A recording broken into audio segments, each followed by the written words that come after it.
త్రిపురాసుర సంహార వృత్తాంతం గురించి 4 మాటలు చెప్తాను. ఈ త్రిపురాసుర వృత్తాంతం శంకరుడి యొక్క లీలలలో, శంకరుని యొక్క ఆయన చేసినటువంటి రాక్షస సంహారములలో చాలా ప్రధానమైనదిగా చెప్పబడుతుంది. దీనికి ఉన్నటువంటి స్థాయి బహుశః ఏ ఇతర రాక్షస సంహారమునకు లేదు. ప్రత్యేకించి శంకరుడు చేసినటువంటి రాక్షస సంహారములలో ఇతరమైన వాటికి త్రిపురాసుర సంహారముతో సమానమైనటువంటి ప్రతిపత్తిని ఇవ్వరు. మీరు ఒక్క విషయం ఆలోచించండి. త్రిపురాసుర సంహారం అనేటటువంటిది ఒక గమ్మత్తు. ఎందుచేతనంటే అమ్మవారికి సాధారణంగా మనందరం పిలిచేటటువంటి పేరు త్రిపుర సుందరి.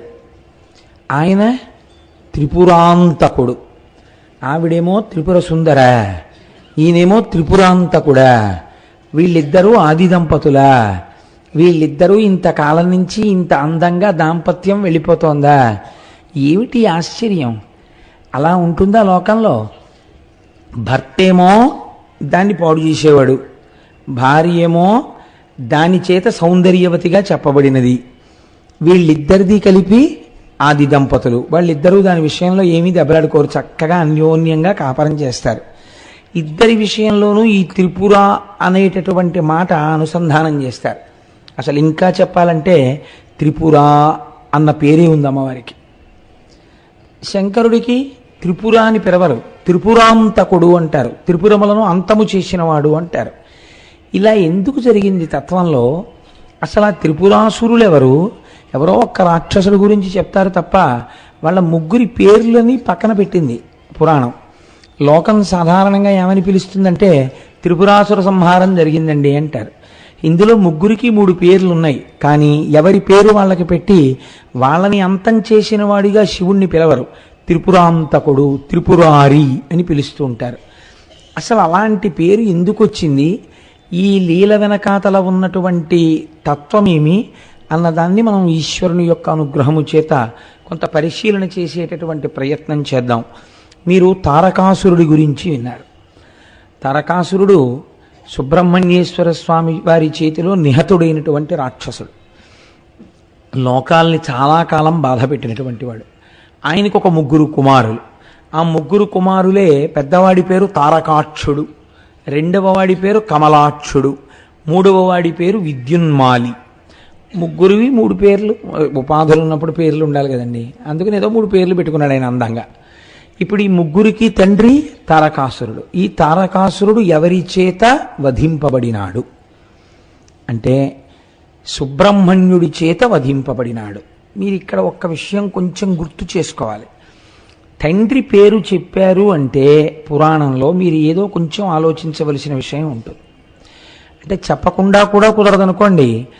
తారకాసురుడు తనకి చావు రాదు అని ధైర్యం ఎందుకు పెంచుకున్నాడు అంటే పరమశివుడికి వీర్యము స్ఖలనమైతే దాని వలన కుమారుడు సంభవిస్తే ఆ కుమారుడి వలన నేను మరణించాలని కోరుకున్నాడు. ఆయన నమ్మకం ఏమిటంటే శంకరుడు కామారి, కాముని పట్ల శత్రుత్వం ఉన్నవాడు. ఆయన కామమునకు లొంగడు కనుక వీర్యము స్ఖలనము కాదు. స్ఖలనము కాదు కాబట్టి కొడుకు పుట్టడు కాబట్టి తనకి మరణం లేదు. అంటే మరణము లేకుండా ఉండడం అన్నది కుదరదని బ్రహ్మగారు అన్నారు. కాబట్టి ఆయన ఇంకొక వైపు నుంచి నరుక్కొచ్చాడు. ఇంత ప్రయత్నం చేసినా సుబ్రహ్మణ్యుడు ఆవిర్భవించాడు. తారకాసుర సంహారం జరిగింది. ఇప్పుడు ఆ కొడుకులు ఏ ఆలోచన పొందాలండి? రే ప్రపంచంలో మరణం అనేటటువంటిది శరీరమునకు సంబంధించిన విషయము. మీరు కేవలం ఆ 3 గురించి మాట్లాడకండి. వాళ్ళ గురించి వాళ్ళేదో చాలా అజ్ఞానంలో ఉన్నట్టు, వాళ్లే వరాలు అడిగినట్టు మీరు భావన చేస్తే చాలా తప్పు. పురాణ ప్రవచనము, పురాణము వినడము అనేటటువంటిది దేని కొరకు వస్తుందో తెలుసా అండి? మన అజ్ఞానాన్ని పోగొట్టుకోవడానికే వస్తుంది. శృతి, స్మృతి, పురాణము. ప్రమాణము శృతి, దానిలో చెప్పబడిన విషయమును ఆచరణలోకి తెచ్చుకొనుటకు స్మృతి. వేదములో చెప్పబడిన దాన్ని భూతద్దంలో చూపించి బాగా మనస్సులో నాటుకునేటట్టుగా చేయగలిగినటువంటి ఇతివృత్తముతో కూడినది పురాణము. అలాగని ఏదో ఒక కథ చెప్పచ్చా కల్పిత కథతో? చెప్పకూడదు. వంశానుచరితం చేయవ, యథార్థముగా జరిగినటువంటి విషయాన్ని మాత్రమే పురాణం మాట్లాడాలి. ఇప్పుడు తండ్రి చావు ఉండకూడదని ఎంత ప్రయత్నించినా చచ్చిపోయాడు. కాబట్టి కొడుకులకి ఏం తెలిసి రావాలి వెంటనే? అరే చూసావా, దేహం ఉండిపోవాలని మా నాన్న ఇంత తాపత్రయపడ్డాడు, ఉండని లేదు, చచ్చిపోయాడు మా నాన్న. ఇదే మా తండ్రి చతుర్ముఖ బ్రహ్మగారు ప్రత్యక్షమైనప్పుడు, ఈశ్వర నీ అనుగ్రహము చేత నేను మళ్ళీ పుట్టవలసిన అవసరము లేని జ్ఞానము నా యందు భాషించుగాక అనో, లేకపోతే విభీషణుళ్ళ నేను ఎప్పుడూ ధర్మము తప్పని స్థితి నాకు కలగాలను అడిగి ఉంటే ఇవాళ మా నాన్న చరిత్ర వేరొక రకంగా ఉండేది. మా నాన్న చివరి మెట్టు ఎక్కాడు, కానీ అక్కడి నుంచి జారిపోయాడు. తపస్సు చేశాడు, చతుర్ముఖ బ్రహ్మగారిని ప్రత్యక్షం చేసుకున్నాడు. అడగకూడనిది అడిగాడు తప్ప అడగవలసినది అడగలేదు. ఇది మా నాన్న జీవితంలో పెద్ద పొరపాటని పిల్లలు గుర్తించాలి. అలా గుర్తిస్తే వాళ్ళు ఏమవుతారండి? వాళ్ళు చాలా ఉన్నతమైన మార్గానికి వెళ్తారు.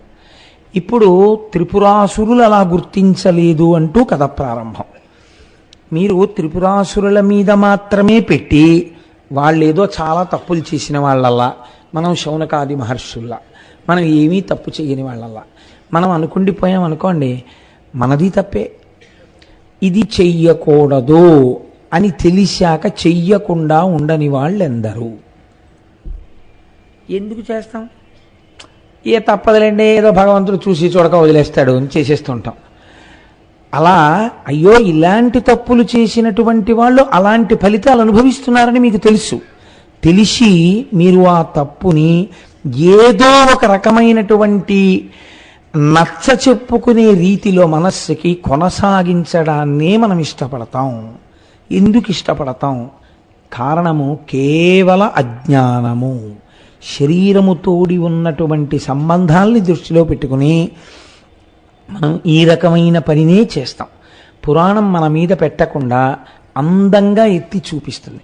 ఒక్కొక్కరు తన మీద ఉన్న పెద్దలు చేసిన తప్పు చూస్తారు, చూసి దిద్దుకుంటారు వెంటనే. కొడుకు అలా ఉండడు. హిరణ్యకశిపుడు చాలా నేరం చేసినటువంటి వాడు, కానీ లీలావతి గర్భంలో ఉండగా విన్నాడు నారదుడు. కానీ ప్రహ్లాదుడు చేశాడా తప్పు? చెయ్యలేదు. తన ముందు వాడు చేసింది చేయలేదు, తన తరువాతి వాడు చేసినప్పుడు కూడా వచ్చి ఈశ్వరుడితో అదే చెప్పాడు. బలిచక్రవర్తిని కట్టేస్తే ప్రహ్లాదుడు వచ్చాడు. వచ్చి ఆయన ఒక మాట అంటాడు, ఇతనికి ముందు నీవింద్ర పదంబిచ్చి నేడు తిప్పుటయును నెరయ మేలు, మోహనాహంకృతి గర్వాంధతమస వికారంబు దాని మాన్పి కరుణ రక్షించుటయు కాక శిక్షించుటే తత్వజ్ఞునకు మహేంద్రత్వమేల, నీ పాదకమలంబు నియతి కొల్చిన తాని పోలునే సురరాజ్య భోగపరత, గర్వమే పార కన్నులు కనరావు చెవులు వినరావు చిత్తంబు చిక్కుపడును, సేవలన్నీయు మరచు నీ మహిమమాన్పి మేలు చేసితివి నీ మేర మెటి చూపి అంటాడు. ఎందుకయా దిక్కుమాలిన పదవులు, ఎందుకయా దిక్కుమాలిన రాజ్యాధికారాలు? చాలా బిజీగా ఉన్నానని తిరిగేస్తూ కాలం గడిచిపోయి నీ సేవలన్నీ మరిచిపోయి నీకు నమస్కారం చేయడం మర్చిపోయి ఇచ్చిన జీవితం వెళ్ళిపోయిన తరువాత మళ్ళీ అధోలోకాలకు వెళ్ళిపోవడానికి పనికొస్తోందేమో కానీ ఇది ఏం ఉద్ధరిస్తుందయా? నీ పాదకమలంబు నియతి కొల్చిన దాని పోలునే సురరాజ్య భోగపరత. నీ పాదములను పట్టి నమ్మి పూజ చేసి పరవశించిపోయేటటువంటి వాడికి దేవేంద్ర పదవి మాత్రం సరిపోతుందా? వాడు ఎంత అదృష్టవంతుడయ్యా, ఎంత ఆనందంగా ఉంటాడయ్యా. నీ పాదములను నమ్మి జీవించిన వాడెవరో వాడు కదా అదృష్టవంతుడు. ఎవరికి కావాలి ఈ పదవులు అంటాడు అని బలిచక్రవర్తిని రక్షించాడు. ఒక్కొక్కడు తనకి ముందు జరిగిన పొరపాట్లని తాను ఆదర్శంగా తీసుకోకుండా ఇప్పుడు మనం ఆ చరిత్రలో ఉన్నటువంటి నీతిని ఆదర్శంగా తీసుకొని తన జీవన పథాన్ని దిద్దుకుంటాడు. దీనికోసమే మీకు పురాణము యొక్క ప్రధాన ప్రయోజనము. ఒకే పొరపాటు చేస్తూ ఆ పొరపాటు యొక్క అనుషంగిక ఫలితములు ఎలా ఉంటాయో, చిట్ట చివరికి దాని ఫలితాలు ఎలా ఉంటాయో చూపించడానికే మీకు 1కి 10 మార్లు ఇవే కథలు ఆవిష్కరింపబడతాయి. మీరు చూడండి, భక్తుడైతే రక్షణ, భగవద్విరోధ మార్గంలో విరుద్ధ మార్గంలో వెళ్ళిన వాడైతే శిక్షణ. అంతే, రెండే ఫలితాలు. ఏ కథ చెప్పినా ఇదే. తారకాసురుడు అలా మరణించాడు. ఆయన ముగ్గురు కొడుకులకి బుద్ధి వచ్చిందని మీరు అనుకుంటున్నారా? రాలేదు. వాళ్ళు ముగ్గురు మళ్ళీ వెళ్ళి చతుర్ముఖ బ్రహ్మగారి కోసం తపస్సు మొదలుపెట్టారు. చాలా గొప్ప తపస్సు చేశారు. అందులో ఉగ్ర తపస్సు. చతుర్ముఖ బ్రహ్మగారు ప్రత్యక్షమయ్యారు. ఏం కావాలి మీకని అడిగారు. అంతే, స్టీరియో. మీరు వింటున్నారు కదా, ఎన్ని మాటలు ఎన్ని పురాణాలు చెప్పినా అంతే, అదే కోరిక. ఏమిటా కోరిక? మేము చచ్చిపోకూడదు. మేము చచ్చిపోకూడదంటే ఏది చచ్చిపోవాలి? చచ్చిపోయేటట్టు అసలు చావు లేనిదేదో అది చావదో. పాపం బ్రహ్మగారు మళ్ళీ చెప్తారు, ఆత్మకి చావు లేదు, శరీరము చావకుండా ఉండలేదు. కాబట్టి నువ్వు ఏది చావకూడదంటున్నావు? ఇదే చావకూడదంటున్నాను. అప్పుడు ఆయన అంటారు, నువ్వేం చూస్తున్నావు పుట్టినప్పటి నుంచి? నీ కళ్ళ ముందు కనపడినటువంటి అనేక పదార్థములు వెళ్ళిపోవడం నువ్వు చూశావా? నీ తండ్రి గారికి తద్దినం పెట్టావా? నీ తల్లి గారికి తద్దినం పెడుతున్నావా? నీ తాతగారికి తద్దినం పెట్టావా? కొన్ని ఫోటోలు చూసినప్పుడు వీళ్ళు రాజ్యాలు ఏలేరు, వీళ్ళు వెళ్ళిపోయారని చదువుకుంటున్నావా? వాళ్ళు వెళ్ళిపోయినప్పుడు పట్టికెళ్ళినదేం లేదు, వాళ్ళు దోషుడి చితాభస్మం అయిపోయారని చదువుతున్నావా? వాళ్లతో వెళ్ళినవి పాపపుణ్యములే అని శాస్త్రవచనం పలుకుతుండగా వింటున్నావా? గత జన్మల యొక్క కర్మల యొక్క ఫలితములను ఎంత భయంకరంగానూ అనుభవిస్తున్న కొన్ని ప్రాణులను లోకమునందు చూస్తున్నావా? మరి ఇన్ని చూసి కూడా నేను ఉండిపోతానని అంటావేంటి? దేహంతో ఉంటానంటావేంటి? ఇది జగత్తు యొక్క ధర్మము. పంచభూతములతో తయారు చేయబడిన ఈ శరీరము జగత్తులో అంతర్భాగం. ఇది వచ్చినది, దీనికి వచ్చిన తేదీ ఉంది. వచ్చిన తేదీ ఉంది కాబట్టి దీనికి వెళ్ళిపోయే తేదీ ఉంది. అది నీకు తెలియకపోవచ్చు, ఈశ్వరుడికి తెలుస్తుంది. ఆయన ఒకనాడు దీన్ని మళ్ళీ బ్రహ్మాండంలోకి కలుపుతాడు.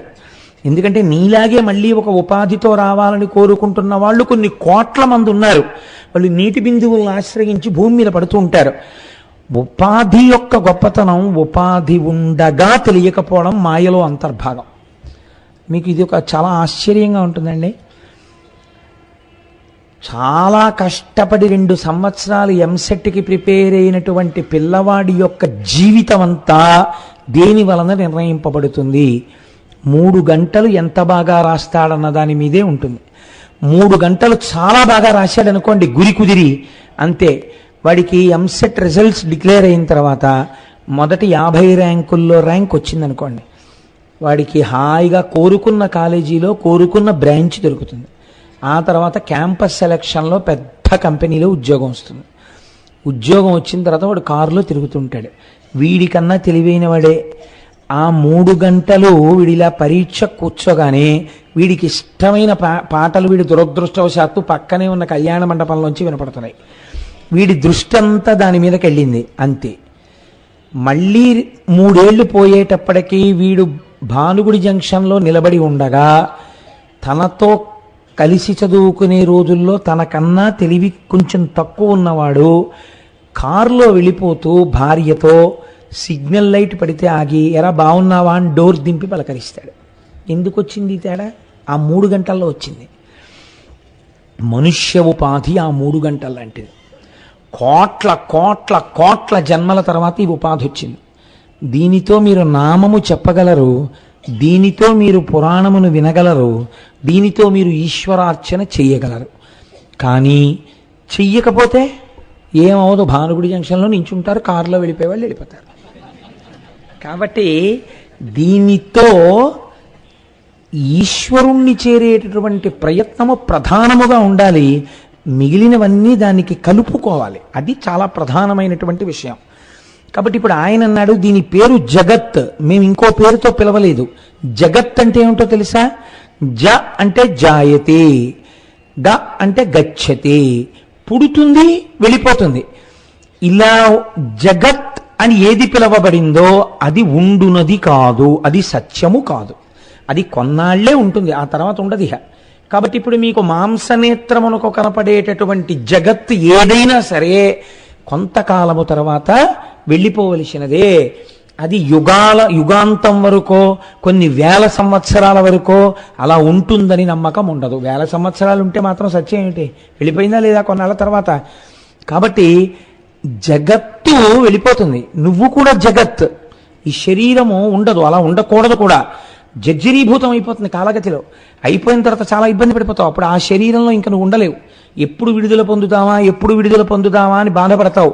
కాబట్టి అలా అడగకూడదు. నువ్వు ఈ శరీరంతో ఉంటానంటావేంటే? అలా ఎవరికి ఇవ్వరు. నువ్వు ఇంత తపస్సు చేసిన తర్వాత నువ్వు అడగవలసింది ఏదైనా ఉంటే అడుగు, నీకు నేను ఇస్తానన్నారు. ఇప్పుడు వాడికి ఏం అర్థం అవ్వాలండి? బ్రహ్మగారి ఈ మాటలు చెప్పినప్పుడు ఏం అర్థం అవ్వాలి? కాబట్టి ఇవన్నీ వెళ్ళిపోతాయి.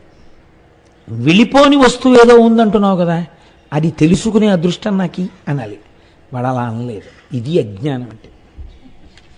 ఎన్ని విన్నా అర్థం లేని సంకుచిత తత్వంతో దెబ్బలాడుకునేటటువంటి స్థితి ఉంటుందే, అదే ఇలాంటి అజ్ఞానం అంటే. దానికి హద్దు ఉండదు. ఇంకా ఎన్ని వింటారో ఎన్ని చదువుతారో ఎందుకో నాకు అర్థం కాదు. నిష్ప్రయోజకత్వమైనటువంటి వాదులాటల వైపు వెడుతుంటారు. అసలైన సత్యవస్తు దర్శనం వైపుకి అడుగులు వెయ్యడు. అన్న అనుమానాలు ఎందుకు రావాలండి? ఉన్న వస్తువు ఒక్కటేని అంత స్పష్టంగా 1కి 10 మాటలు పురాణం చెప్తుంటే అడుగు తీసి అడుగేస్తే అనుమానాలు ఎందుకు వస్తాయి? దీని కొరకు అనుమానాలు? ఉన్న వస్తువు ఒక్కటే, ఆ వస్తువే పడుగేయి అని చెప్తుంటే అన్ని సందేహాలు ఎందుకు వస్తాయి? అసలు అంత స్పష్టంగా చెప్తే బ్రహ్మగారు వాళ్ళు అన్నారు. ఇదంతా విని బ్రహ్మగారికి వీళ్ళు బోధ చేశారు. ఎంత చిత్రంగా! అజ్ఞానానికి హద్దు ఉండదు. ఇది అవధులు లేని విషయం. కాబట్టి ఇప్పుడు వాళ్ళు అన్నారు, సరసిజసూతి పిలిచారు వాళ్ళని. ఓ కమలము నుండి పుట్టినవాడా, పిలవడంలో వెటకారం ఏమిటో తెలుసా అండి? అంటే నీకు పుట్టుకుంది కాబట్టి నువ్వు వెళ్ళిపోతావు. అంటే ఒక్కొక్కడి మాట్లాడే తీరు మీరు చూస్తే కడుపున్ రంపపు కోతకోయునది ఏ గాయాలు కాకుండినన్ అన్నారు. ఒక మనిషికి ఎనస్థీషియా ఇవ్వకుండా పడుకోబెట్టి అటొకడు ఇటొకడు నించుని రంపం పట్టుకుని కడుపుని కోసేస్తే ఎంత బాధ కలుగుతుందో అంతకన్నా బాధపడేటట్టు మాట్లాడడం జన్మతహా వస్తుంది ఒక్కొక్కడికి. అంటే రాక్షసాంశ. బ్రహ్మగారు వీళ్ళ యొక్క ఉన్నతిని ఉద్దేశించి ఆయన మాట్లాడారు. వీళ్ళన్నారు సరసిజసూతి. ఇందులో ఎంత వెటకారమో చూడండి. 2 పుట్టుకలు చెప్పారు వాళ్ళు. సరస్సులోంచి పుట్టిన దాంట్లోంచి పుట్టినవాడా, నీవు కడు సంపదలిచ్చిన భాగ్యమిచ్చినం తిరమగ ఆయు ఉన్న కదా. అయితే ఏమిస్తావు నువ్వు? మేము అడిగింది ఇవ్వలేవు కదా, తెలిసిపోతాను కదా. మేము దీంతో శాశ్వతంగా ఉండాలంటున్నాం, కుదరదు అంటున్నావు. కాబట్టి ఇప్పుడు మేమేం అడగాలని నీ ఉద్దేశం? అంటే చూడండి, ఒక్కొక్కడు ఎన్ని విన్నా ఎంత విన్నా చెప్పిన విషయం అర్థం చేసుకోవడం కాదు, అర్థం లేని విషయాలు తీసుకొస్తారండి. అదే రాక్షసాంశ. ఎన్ని అక్కర్లేని విషయాలు, సందేహాలు లేకపోతే ఉత్తరాలు, 2 ప్రక్రియలు ఉంటాయి ప్రపంచంలో. కాబట్టి ఇలాంటి వాళ్ళ యొక్క మౌఢ్యాన్ని పురాణం ఎత్తి చూపిస్తోంది. నీవు కడ సంపదలిచ్చిన భాగ్యమిచ్చినం తిరముగా ఆయువున్న కదా. నువ్వు మాకు సంపదే ఇయ్యి, భాగ్యమే ఇయ్యి. ఎప్పుడు ఎవరి మీద పెడుతుందో అసలు ఈ శరీరానికి ఆయుర్దాయం ఉంటే కదా. ఆయుర్దాయం అంటే ఇది బతికి ఉంటే కదా. వాళ్ళ ఏడుపు ఎంతసేపు ఇది ఉండాలని, ఇది ఉంటే కదా అనుభవించడం. దేకువనేకట తీర భోగముల్ మురియుచునంద చెల్లునది. నువ్వు ఇచ్చేవయా ఐశ్వర్యం, ఇది వెళ్ళిపోతుంది. అది ఎవడో తింటాడు, ఇది వాడి బాధ. ఎంత చిత్రమో. నేను అడిగేస్తాననుకో, ఇచ్చేసాడనుకో, దీన్ని ఉంచనంటున్నాడు, ఇది వెళ్ళిపోయిందనుకో, ఇంకోటి తింటాడు. ఇప్పుడు వీడే తినాలి, ఇంకోటి తినకూడదు. ఇదో రాక్షసాంశ. ఎంత చిత్రంగా ఉంటాయో చూడండి. వీటికి హద్దన్నది ఉండదు. చచ్చిపోయే ముందు కూడా ఇంకా ఉండిపోయిన ఆ రూపాయి కోసమో ఆ పావలా కోసమో తాపత్రయమే తప్ప, అయ్యో నేను ఏమి ఈశ్వరార్చన చేశాను, నేను ఎక్కడికి వెళ్ళానన్నవాడు ఉండడు. అంతటి మహానుభావుడు అప్పయ్య దీక్షితుల వారు, అందరిలా కవిత్వం చెప్పలేకపోయాను, ఒక్క శ్లోకం చెప్పడానికి 3 గంటలు ఆలోచించాను, నన్ను అదృష్టవంతుణ్ణి చేసావు. 3 గంటలు ఆలోచిస్తే కానీ శ్లోకం చెప్పలేను కాబట్టి నీ గురించి ఎక్కువ ఆలోచించాను, నేను ధన్యుండన్నారు. తీర భోగముల్ మురిగిచునంద చెల్లునది భూరిగలేని ఎడం జనుండు సంబరపడి ఏమి బాపుకొనువాడో ఇరుంగుము నీ మనంబునన్. ఆయన్ని తెలుసుకోమని అడిగారు వాళ్ళు. ఏమిటయా మేము దీంతో ఉంటామంటే కుదరదంటే ఏంటి? ఏమిస్తావు? అయితే ఐశ్వర్యం ఇస్తావు, భోగాలు ఇస్తావు, రాజ్యాలు ఇస్తావు, సంపదలు ఇస్తావు, మాకేవో అనేకమైన భోగస్థానాల్ని చూపిస్తావు. అవన్నీ ఎప్పుడు అనుభవంలోకి వస్తాయి? ఇది ఉంటే. దీన్ని ఉంచవు, దీన్ని మాత్రం ఉంచదు, కుదరదు, వెళ్ళిపోవాలంటున్నావు. ఇప్పుడు మీరు ఇంకోటి అడగండి అంటున్నావు, అంటే మేము ఇది అడుగుతాం, అది ఇస్తావు, ఇది తీసేస్తావు. అంటే నీ తెలివితే అట్లా?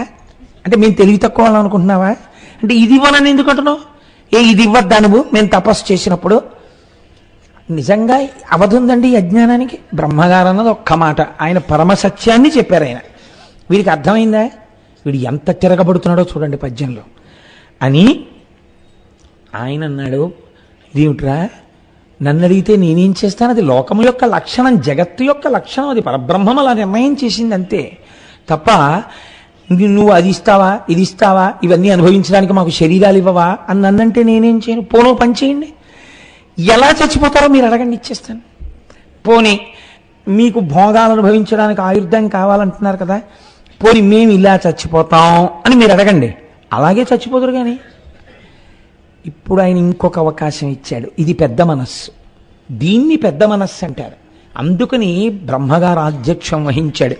సాధారణంగా నాకు అందుకే పురాణం చెప్పేటప్పుడు బ్రహ్మ చెప్పాడు అనబుద్ధి.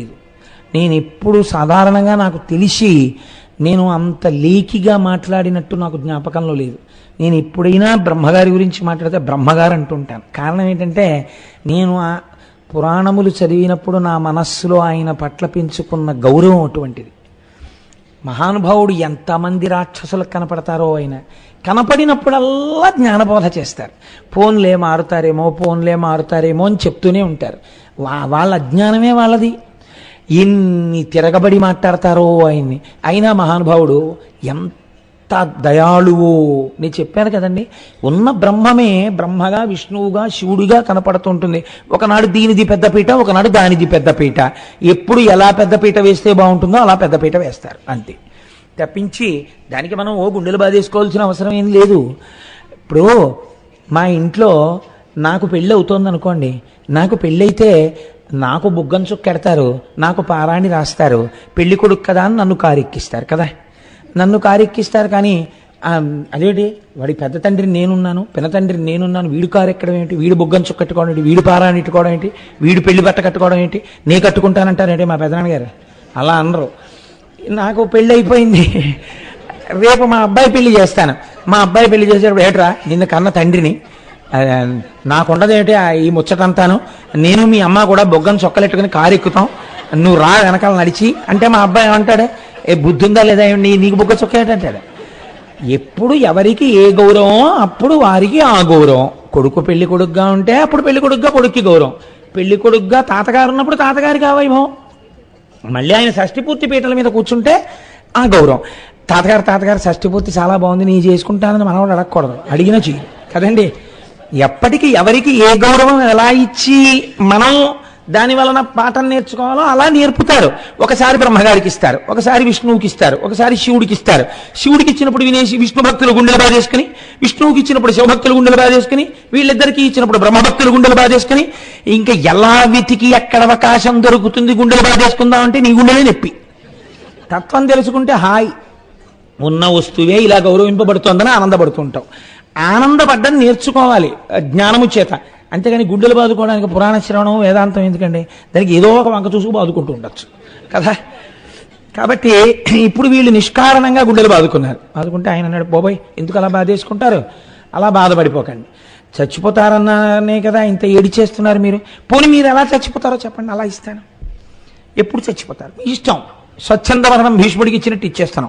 అంత స్వచ్ఛంద మరణం ఉన్నవాడు మహానుభావుడు గనక తనంత తాను మనవలొచ్చి తాత ఎప్పుడు చచ్చిపోతావు అని అడిగితే ఫలానా విధంగా అయితే చచ్చిపోతాను రా అని చెప్పి చచ్చిపోయాడు ధర్మాన్ని నిలబెట్టడానికి. అది మహాపురుషుడు అనిపించుకున్నాడు. నువ్వే అడుగుపోని ఎలా చచ్చిపోతావో. ఇందులో మీరు బాగా వినండి, నేను ఎందుకు ఇంత నొక్కి చెప్తున్నానో తెలుసా అండి. మరణము తథ్యము అని అంగీకరించగలిగితే చాలా పాపాలు చేయడానికి మనిషి ఇష్టపడ్డాడు. ఎందుకో తెలుసా, దీంతో చేస్తావు ఇది వెళ్ళిపోతుంది, కానీ పట్టుకుని నువ్వు వెళ్ళాలి, తర్వాత జన్మలు నిర్ణయింపబడతాయి. ఎందుకది నాకు అక్కర్లే, నేను జైన్ దీంతో అంటాడు కదండి. అలా అనలేదంటే పెద్ద రాక్షసత్వం అదే, ఇది ఉండిపోతుంది అనుకుంటూ ఉండడం అక్కడ మొదలవుతోంది రాక్షసత్వం. అంత పాపానికి హేతు అదే. అయితే మీరే అడగండి రా అన్నాడు. అంటే వాళ్ళన్నారు, అయినను నీవు కాదనినా అక్కట ఏమి యొనర్తుము నీ మానసత్వం ప్రకారమే అమర్చికొనందగు పైడి వెండి ఇన్మౌ నగరంబులన్ మూరు కాదట కురుపు అవి నెలపై ఆనక మీట తిరుగుచు విహారము చేయుచునుండగావలెన్. ఏం చేస్తాం, మా కర్మ.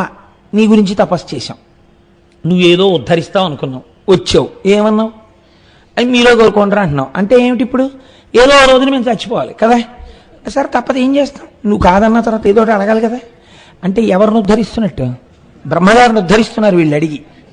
అయినా పాపం ఆయన ఏం అనలేదండి. సరే ఓ పని చేయి, అయినను నీవు కాదని అక్కట బాధపడిపోతున్నారు పాపం. ఏం చేస్తానులే, నువ్వు కాదంటే, నీ శక్తి లేదంటే పోనీ అలాగే అడుగుతాం. ఏం చేస్తావు? ఒక బంగారు నగరం ఒకటి నిర్మించు, మయుణ్ణి పిలిచి. ఒక వెండి నగరం ఒకటి నిర్మించు, ఒక ఇనప నగరం నిర్మించు. మా ముగ్గురు అన్నదమ్ముల మూడింటిలో ఎక్కుతాం. ఈ మూడు ఆగకుండా తిరుగుతూ ఉండాలి ఆకాశంలో. మాకు ఎంత శక్తి ఉండాలంటే అందరినీ ఓడించేస్తాం. మేము ఆ నగరాలు తిరుగుతుంటే ఇదో వెర్రండి, వెర్రికి హద్దు ఉండదు అసలు. భోగం అనుభవించడానికి ఒక చోట కూర్చుని అనుభవించచ్చు పోని, అలా తిరుగుతూ అనుభవిస్తేవాడు. అంటే వాడిలా అనుభవించేవాడు ఇంకోటి లేడని ఇంకోటి అనుకోవాలి. కాబట్టి ఎందుకు అలాగా అంటే దానికి ఇలా చేయడం వల్ల ఉపయోగం ఉంటుందా అంటే దానికి ఏం హేతువు లేదు. పౌడర్ రాసుకోవాలనుకున్నారనుకోండి, మీరు చాలా ఇంపోర్టెడ్ పౌడర్ డబ్బా, ఎవరి దగ్గర లేని పౌడర్ మీరు తెచ్చుకున్నారనుకోండి, సంతోషమే. మీ ఇంట్లో కూర్చుని రాసుకున్నారనుకోండి, భోగం అనుభవించారు. మీరు పౌడర్ రాసుకుంటున్నారని ఊరంతా తెలియాలని మీరు వీధి గేట్లోకి వచ్చి కూర్చుని ఎవరో అర్థం పట్టరా అని ఇలా వేసుకుని ఇలా రాసుకుని ఆ డబ్బా ఇలా ఇలా ఇలా ఇలా అన్ని అపార్ట్మెంట్లకి చూపిస్తే ఏమనుకోవాలి దాన్ని? అప్పుడు ఎవడో మీరు అంత భోగం అనుభవిస్తున్నాడు అనుకోరు, మీ అజ్ఞానం అనుకుంటారు కదండి. హద్దులేని అజ్ఞానం చూడండి. ఇప్పుట అలా తిరుగుతూ ఉంటారు, అసలు భూమి మీద దిగరట వాళ్ళు. మేము అలా తిరుగుతూ ఉంటాం, తిరుగుతూనే భోగాలన్నీ అనుభవిస్తాం. తిరుగు కళ్ళు తిరుగుతాయి నాకే. కాబట్టి కనీసం వచ్చేయి అంటే ఎప్పుడు చచ్చిపోతారా మీరని అడిగాడు ఆయన. వాళ్ళు అది చెప్పట్లేదు. ముందు 3 నగరాలు అందులో తిరుగుతాం. సరే ఎలా చచ్చిపోతారు నేను అది అడిగాను కదా మిమ్మల్ని, చెప్తావా? ఉండు, ఎలా చచ్చిపోతాం అనుకుంటున్నావు? ఈ 3 పురాలు ఎప్పుడు ఒక గీతలోకి రాకూడదు, సరళ రేఖలోకి. అవి అలా అలా అలా అలా తిరుగుతూ ఉండాలి. 1000 దివ్య సంవత్సరాలకి ఒక్క క్షణం సేపు మాత్రం ఈ 3 పురాలు ఒకే సరళ రేఖలోకి వచ్చి నిలబడాలి. ఇలా నిలబడినప్పుడు మిట్ట మధ్యాహ్నం వేళ అభిజిత్ ముహూర్తంలో చంద్రుడు పుష్యమీ నక్షత్రంలో ఉండగా పుష్కళావర్తక మేఘాలలోంచి వర్షం కురుస్తుంటే ఇత పూర్వం ప్రపంచంలో ఎక్కడా లేనటువంటి ఒక కొత్త రథం ఎక్కి ఇత పూర్వం లోకంలో ఎవరూ ఇంతకుముందు పట్టుకోనటువంటి ఒక అపూర్వమైనటువంటి ధనస్సు పట్టుకుని ఒకే బాణంతో ఒకేసారి విడిచిపెట్టి దేవతా సార్వభౌముడైన వాడు ఆ 3 పురాలు ఒక్క క్షణం ఇలా సరళ రేఖలో ఉండగా కొట్టేస్తే మేము చచ్చిపోతాం. ఆ క్షణంలో ఒక్క బాణంతో అటువంటి రథం మీద అటువంటి వాడు కొట్టకపోతే మళ్ళీ మేము బతికేస్తాం. ఎంత ఇంత కాసేపట్లో ఎంత ఆలోచించారా అనుకుని మహానుభావుడు తథాస్తు. ఇప్పుడు ఇవ్వనంటే ఇంకేమైనా ఉందండి? జగత్ప్రళయమే. ఎంత పేచియో వద్దురా, నీకొచ్చింది ఇంతోటి సీటు, డొనేషన్ కడితే వచ్చిన సీట్రా, నీకెందుకురా హీరో హోండా ప్యాషన్ ప్లస్ 50,000 రా, వద్దురా అంటే అది లేకపోతే నాకు నాన్నగారు మ్యాథమెటిక్స్ ఆన్సర్లు రావట్లేదంటాడు అంతే కొడుకు. ఎంత నాకు ఇండిగ్నిఫైడ్ అండి. అందరూ వాటి మీద వస్తున్నారు, నన్ను ఎక్కించుకెడుతున్నారు వెనకాల. నాకెంత సిగ్గుచేటు. కొనవలసిందే. నువ్వు అప్పే చేస్తావో విఆర్ఎస్ఏ పెట్టేస్తావో, నాకు కొంటేనే పెడతా కాలేజీకి అంటే ఏం చేశాడు? వద్దురా అంటే ఏం చేస్తాడో అందుకని అపఖ్యాతి పడలేక ఇచ్చాడు. 3వ రోజు ఫోను, మీ అబ్బాయి ఫలానా హాస్పిటల్లో ఇంటెన్సివ్ కేర్ యూనిట్లో ఉన్నాడు, లెక్క పెట్టగలిగినన్ని ఎముకలు కాకుండా ఒకటి ఎక్కువే విరిగిపోయిందని. మళ్ళీ పాపం 2 ఏళ్ళు ఈయన వైద్యం చేయించాడు. కర్మ. ఇలాగే ఉంటాయి రాక్షసుల వరాలు. తండ్రి ఎలా లొంగుతాడో చతుర్ముఖ బ్రహ్మగారు అలాగే లొంగుతాడు. సరే తథాస్తు, అలాగే చేయండి. కానీ నాన్న ఇది కొంచెం అపూర్వమైన వరం. మీ అంత తెలివైన వాడిని ఇంతకు ముందు నేను చూడలేదు. చాలామంది అడిగారు నన్ను, ఇలా ఎవరు అడగలేదు, మీరే అడిగారు. నేను ఇచ్చాను. కానీ కొంచెం జాగ్రత్తగా వాడుకోండి అంటాడు. అంతే పాపం, హ్యాండిల్ విత్ కేర్ అంటుంటాడు ఆయన, ఎవడు దాన్ని ఏం పట్టించుకోడు. కాబట్టి ఇప్పుడు ఏమైంది అంతే, వాళ్ళు వెంటనే ఎక్కడికి వెళ్ళిపోతారండి? అమరావతి మీదకి వెళ్ళిపోతారు. వెంటనే భోగస్థానాలు కావాలి వాళ్ళకి. కాబట్టి వెళ్ళి ఆ భోగస్థానాల దగ్గరికి వెళ్ళి దేవతలందరినీ ఓడించేసి అక్కడితో ఊరుకోరు. వచ్చినటువంటి పెద్ద ఇబ్బంది ఏమిటంటే శరీర బలమునందు తాదాత్మ్యత అంటే అర్థం ఏమిటో తెలుసా అండి? శరీరము యొక్క బలము చేత అవతలవాడు బలహీనుడు అని నిరూపింపబడితే నాకు బలం ఉన్నది అన్న ఆనందం నిలబడుతుంది కదండి. దేహబలం ఉన్నది అన్నది ఇప్పుడు బాగా సంతోషం. దేహబలం ఉన్నది అన్న సంతోషం అవతలవాడు బలహీనుడు అని నిరూపింపబడుతుంటే. కాబట్టి ఇప్పుడు ఏం చేయాలి? వెళ్ళి కొడుతుండాలి అనవసరంగా అందరినీ. వాడు ఏం చేయాలి? ఎంత కొడుతున్నా బాబా మిమ్మల్ని మీ జోలికి మేమేం రాగలమండి అని ఏడుస్తూ వెళ్ళిపోతూ ఉండాలి. ఈ వెర్రి రాను రాను రాను రాను ఎక్కువైపోతుంది. ఎందుకని? మమ్మల్ని ఎవడేం చేస్తాడు, మాకు చావు ఎక్కడుంది? కాబట్టి ఇప్పుడు వాడికి భయం లేదు, మృత్యుభయం లేదు వాడికి.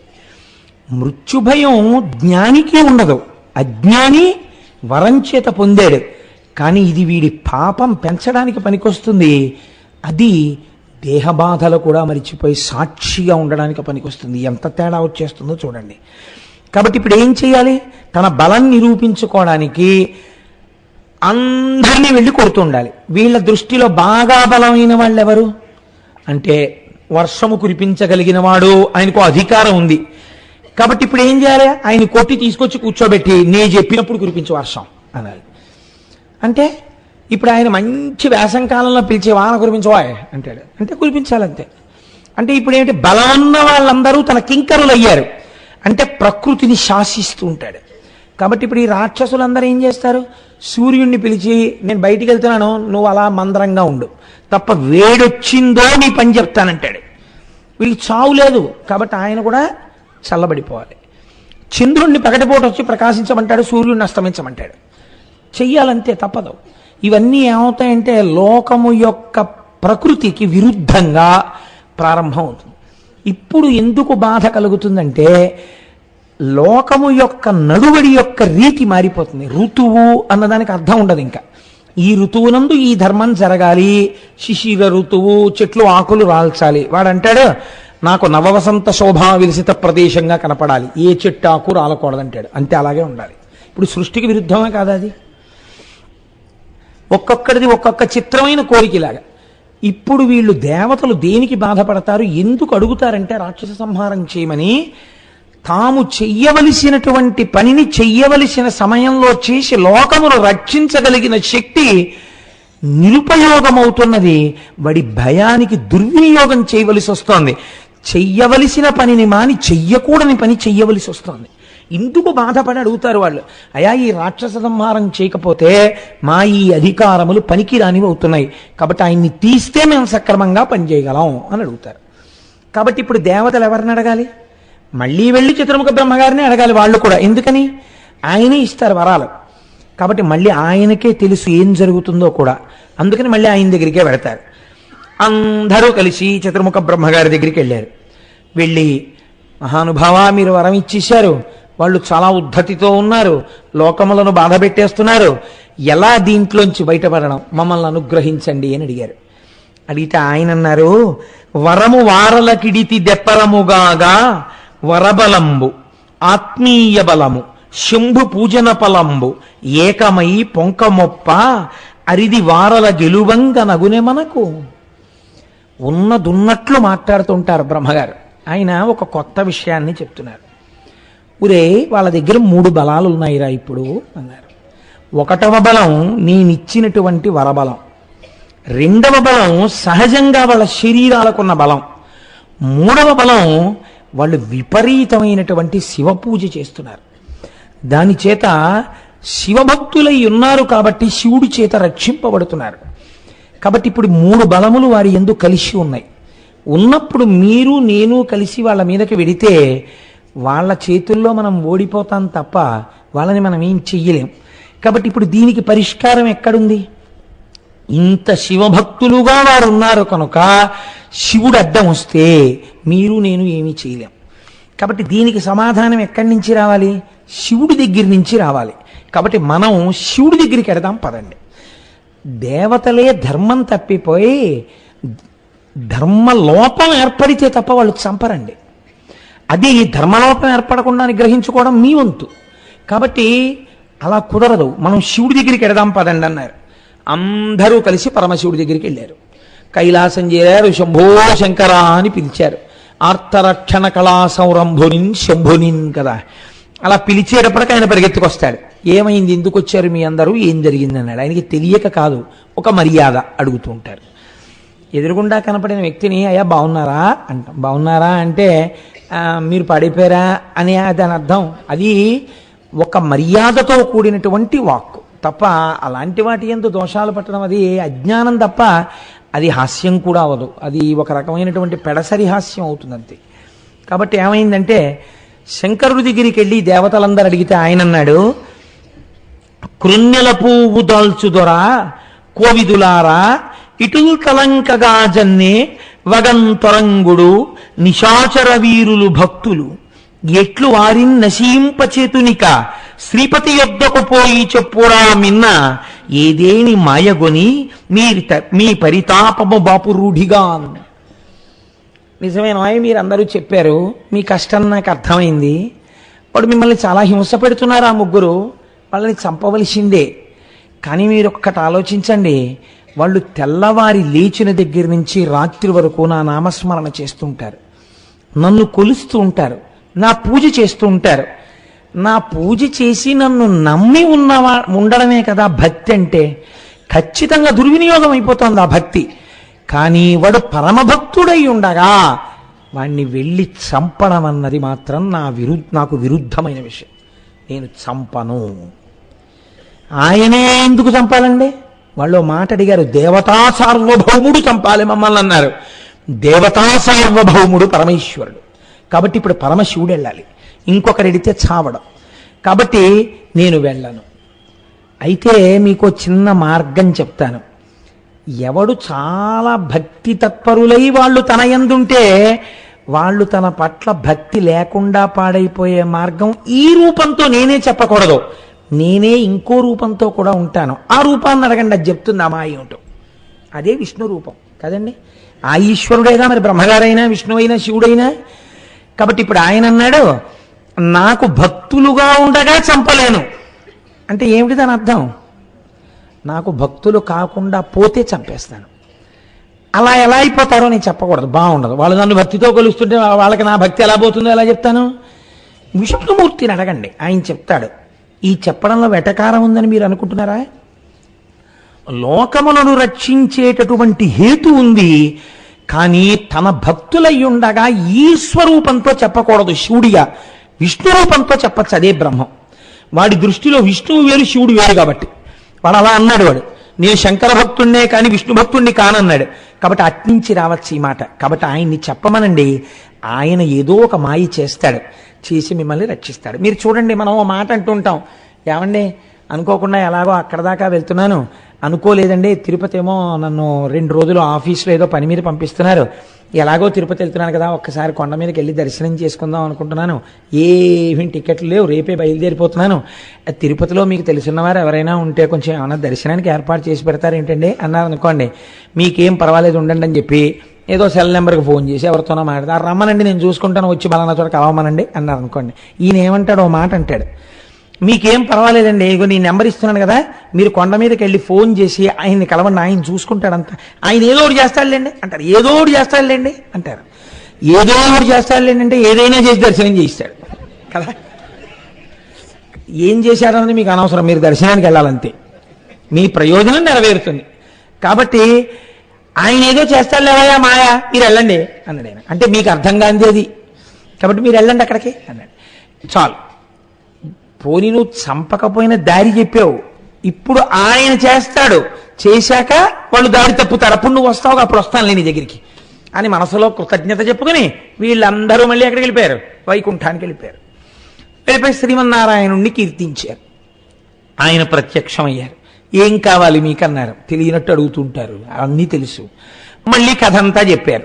ఆహా శంకరుడు పంపాడా, నిజంగా వాళ్ళ మధ్య భేదాలు ఉంటేనండి ఆయన చెప్పడండి నేను విన్నాడు అసలు మన చంపితే చెప్పమల్లా అయితే మానేమను నా దగ్గరికి పంపిస్తే నేనేం చేస్తాను అనుకున్నాడు అనాలి. అలా వాళ్ళు ఏం అనుకోరు ఎప్పుడు. ఆయన చెప్పింది ఈయన వింటాడు, ఈయన చెప్పింది ఆయన వింటాడు, మధ్యలో మనకే లేనిపోయిన హడావిడి అంతాను. కాబట్టి ఆయన ఏం చేశారు, ఓహో శంకరుడు పంపాడా, తప్పకుండా అయితే ఇలా కూర్చోండి అన్నాడు. కూర్చోమ్మని ఒక్కసారి ఒక్క ఆలోచన చేసి, మనకి చూడండి ఈ సినిమాల్లో ఇలా అంటారు, అలా ఒక చిన్న మాయ చేశాడు ఆయన. మాయ చేయడం అంటే ఆయన ఏం చేశాడో మీకు తెలియకపోవడం అంతే కదండి. అందుకని ఆయన చేశాడు అంటే లోపల ఒక సంకల్పం చేశాడు. ఆయన సంకల్పము చేత ఆయన చేయగలిగిన సృష్టి మీకు తెలియదు అంతే. మాయ అంటేను ఆయన అంతటి శక్తివంతుడు. ఇప్పుడు ఆయన సంకల్పము వలన ఒక పురుషుడు పుట్టాడు.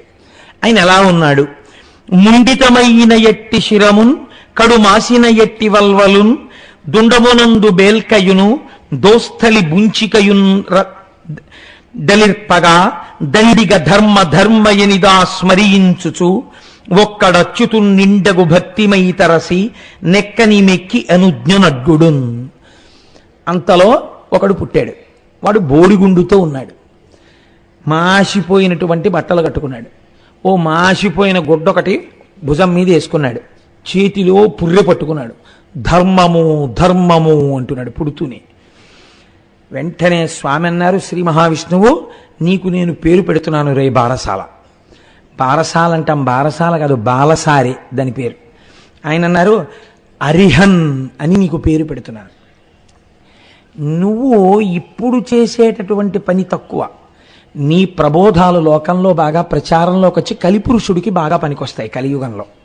కాబట్టి ప్రస్తుతానికి నువ్వు ఒక్క పని చెయ్యాలి. ఏం చెయ్యాలో తెలుసా, అరిహన్నామము దాల్చి హరు ఒప్పుము చోటు నీకు అమరిచదా ముందరసి 16 వేలుగా అరుదగునొక మోహశాస్త్రం అమరింపు వెసన్.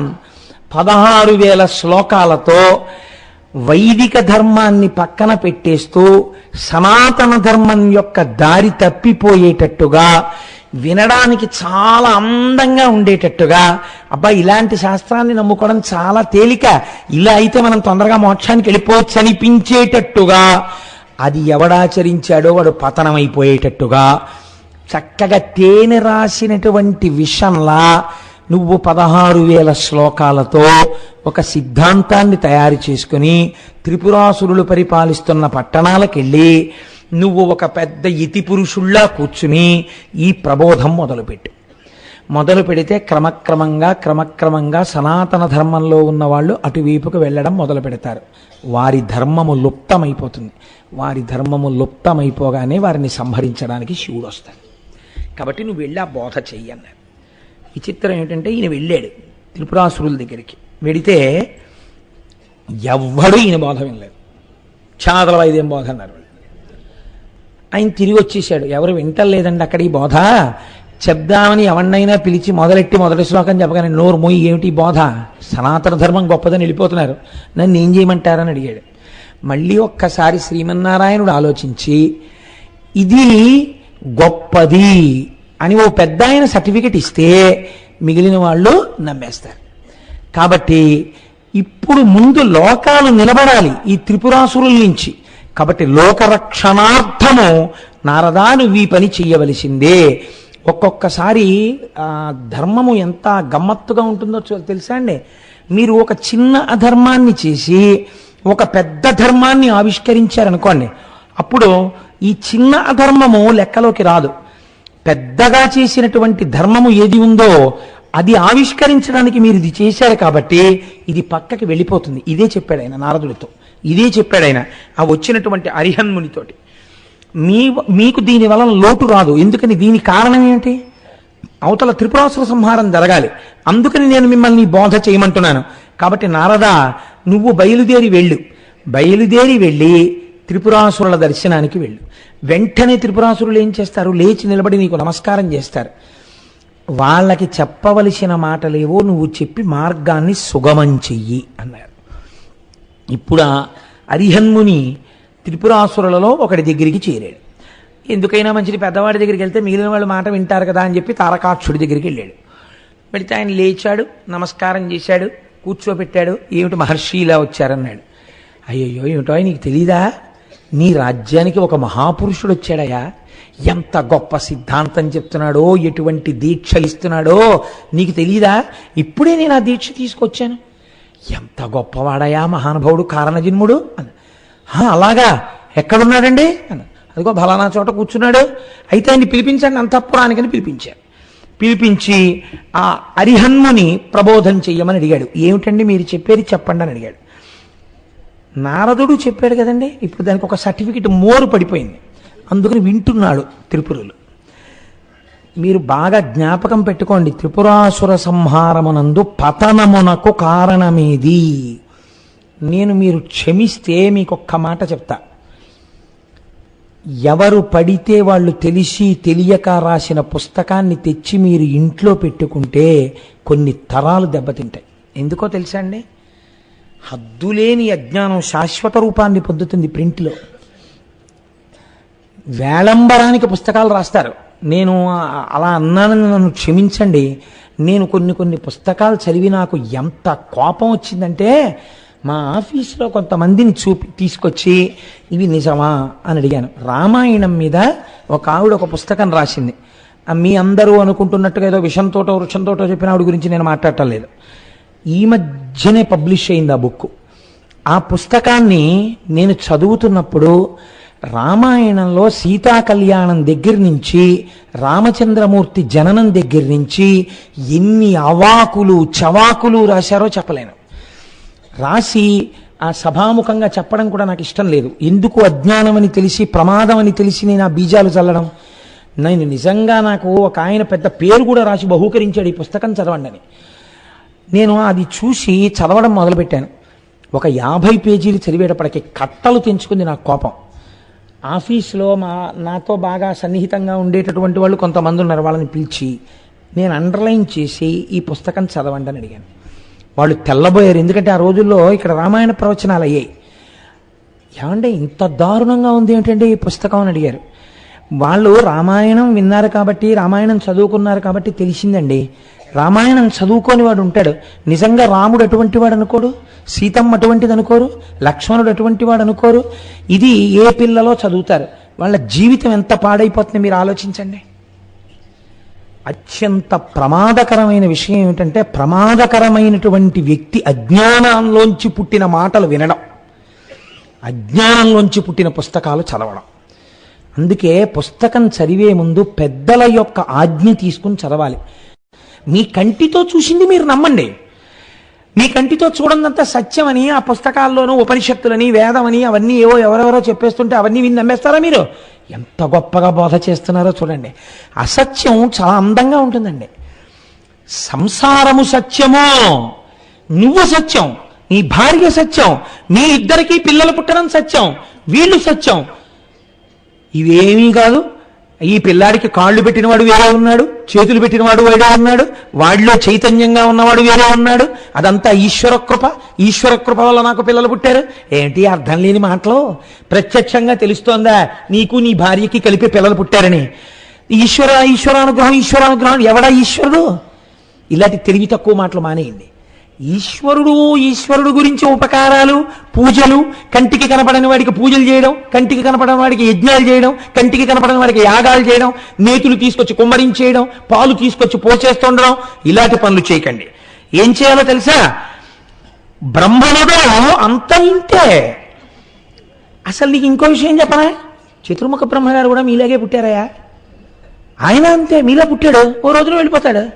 ఆయన మీకు వరాలు ఇవ్వడం ఏంటయ్యా వెర్రేళ్ళు? కానీ ఆయనకి ఏదో కొద్దిగా కొంత శక్తి ఉంది, ఇప్పుడు మీకు కొంత శక్తి ఉంది, మీకన్నా కొంచెం తక్కువ శక్తి ఇంకోడికి ఉంది. మీకు రోగాలు లేవు, ఓడికి రోగాలు ఉన్నాయి. ఒకడికి ఆకలి ఉంది, నీకు ఆకలి లేదు.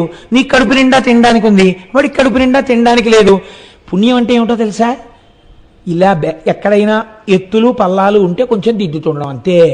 నీకు అనిపిస్తే చెయ్యి పుణ్యం, అది కూడా అంతే. అంతే పుణ్యం అంటే. భీరునక భయం బాకట. ఎవడైనా భయంతో ఉన్నాడు అనుకో, నీకు ఇష్టం అయితే ఒరే నేను రక్షిస్తాను అంతే. అంతేగాని యజ్ఞం ఏమిటిరే? ఎందుకు ఆ పుణ్యం? ఎవడు చెప్పాడు నీకు చేయమని అన్నాడు? ఇది కదా కనపడుతోంది నీకు కళ్ళకి. వాడు భయంగా ఉన్నాడు కనపడుతోంది, వాడి భయం బాపు, అది సత్యం, అది అంగీకరిస్తాను. ఇవన్నీ నిజాలు అనుకున్నారు మహాప్రభు. హరిహరి చెప్తున్నాడు, ఇవన్నీ కోటేశ్వరారు చెప్తున్నారు, పురాణంలో నుండి ఇలా ఉండమన్నారని చెప్పారు. రేపు నేను చెప్పట్లేదు. హరిహరిని ఇలా చెప్పి పాడు చేస్తున్నాడు, గుర్తుపెట్టుకోండి బాగా. కాబట్టి భీరునకు అభయం బాకట, గారింపబడిన జనునకు గ్రాసము. అన్నం లేకుండా ఉన్నవాడికి నీకు పెట్టాలనిపిస్తే అన్నం పెట్టు, వాడు తింటాడు. ఆకలి తీరింది అమ్మయ్యా నీకు దండం పెడతాడు, కనపడుతోంది. అది పుణ్యం అంటే. తెరులం కూడిన వానికి ఔషధము, జబ్బు వచ్చిన వాడికో మంది, అమ్మయ్య నా జబ్బు తగ్గిద్దండి అంటాడు, అది పుణ్యం. యజ్ఞం ఏమిటిదే? ఓం నమో నారాయణాయ స్వాహ అని ఒకడు పట్టుకుని నెయ్యి వేసి, ఒకడు పట్టుకుని ఆ చెరువు వేసేసి, అంటే ఆ తయారు చేసినటువంటి పదార్థం వేసేసి ఆ మంత్రం చెప్పేస్తే నారాయణుడు తినేసాడా? చెప్పినవాడు చూశాడేంటి? ఇవన్నీ ఎందుకు చేస్తున్నారు మీరు? ఇవన్నీ మీకేం బుర్ర ఉందా లేదా? మీరు చూశారా శివుణ్ణి? మీరు బ్రహ్మగారిని చూశారు. ఆయన ఏమన్నాడు మీతోటి? నేను ఉంచలేనండి అన్నాడు. అంటే ఆయనకి కొంత పరిమితి ఉందా లేదా బలానికి? మీ బలం ఎలాగ కొన్నింటిలో ఉండి కొన్నింటిలో ఉండదో, ఆయనకి బలం కొన్నింటిలో ఉంది కొన్నింటిలో లేదు. మీరు అసలు శివుడు అన్నవాడిని చూడనే లేదు, ఆ చూడని వాడిని పూజలు మొదలెట్టారు. వాడి వల్ల మీరు చాలా గొప్పగా ఉంటా ఉంటున్నారు. ఏమిట్రా ఈ వెర్రెంత మీకు? ఇవన్నీ మానేసేయండి. మానేసి విద్యార్థి కోసకు అభిమత విద్యన్, చక్కగా విద్యార్థి ఉంటాడు, వాడు ఏం చదువుకుంటానంటే చదివించండి. ఏం చదివిస్తారా ఊళ్ళో ఇంక ఇప్పటి నుంచి? వీళ్ళు చెప్పిన చదివే చదివిస్తారు. ఇక అది మరి అడిగింది ఆఖరణ. కాబట్టి ఇవి చేయించండి రా. ఇంకొకటి చెప్పనా? ధనము ఆర్జించడం అన్నది ఎలా ఆర్జించగలరు? రెండు ఉండాలి. అవతల వాడి దగ్గర మోసం చేసి సంపాదించారని ఎవరంటారో తెలుసా అండి? అలా మోసం అన్న పేరు ఎందుకు పెడతారంటే, అలా డబ్బు సంపాదించే తెలివితేటలు వీడికి లేవు కాబట్టి వాడి మీద ఏడుపు కొద్ది వాడు మోసం చేశాడంటుంటాడు. నీకు ఉంటే తెలివితేటలు నువ్వు సంపాదించుకోకూడదు, అలాగా వీడికి లేవు, వాడికి ఉన్నాయి, అందుకని అలా అంటారు. మీరేం బెంగెట్టుకోకండి. మీకు ఎంత తెలివితేటలున్నాయో అంత తెలివితేటలతో అందరి దగ్గర కొట్టుకొచ్చేయండి. మీకు తెలిసినవన్నీ తెచ్చి అనుభవించండి హాయిగాను. అన్నీ తెచ్చి ఏం చేసుకోమని చెప్పిందో తెలుసా శాస్త్రం? ఇదే సత్యం, ఇదే ఉంటుంది. కాబట్టి దీంతో 12ంటికి తృప్తిపరచాలి. అగ్నిహోత్రాన్ని దేవతల్ని తృప్తిపరచడం ఏంట్రా? ఎవరు చెప్పాడు మీకు? 5 జ్ఞానేంద్రియాలు ఉన్నాయి. కళ్ళతో మీకు ఏది చూడాలనిపిస్తే చూసేయండి, చెవులతో మీకు ఏది వినాలనుంటే అది వినండి, నోటితో మీకు ఏం మాట్లాడాలంటే అది మాట్లాడేయండి, నాలుకతో మీకు ఏం తినాలంటే తినేయండి, ముక్కుతో మీకు ఏది వాసన చూడాలంటే అది చూసేయండి, చర్మంతో మీకు ఏది ముట్టుకోవాలంటే అది ముట్టుకోండి, కర్మేంద్రియాలతో కాళ్ళు చేతులు నోరు అంటే మల విసర్జకాలయేమో మూత్ర విసర్జకాలయేమో ఉన్నాయి కదండి, మీకు వాటితో ఏం చేయాలనుకుంటున్నారో చేయాలని చేస్తే మీకు తృప్తి కలుగుతుందో చేసేయండి.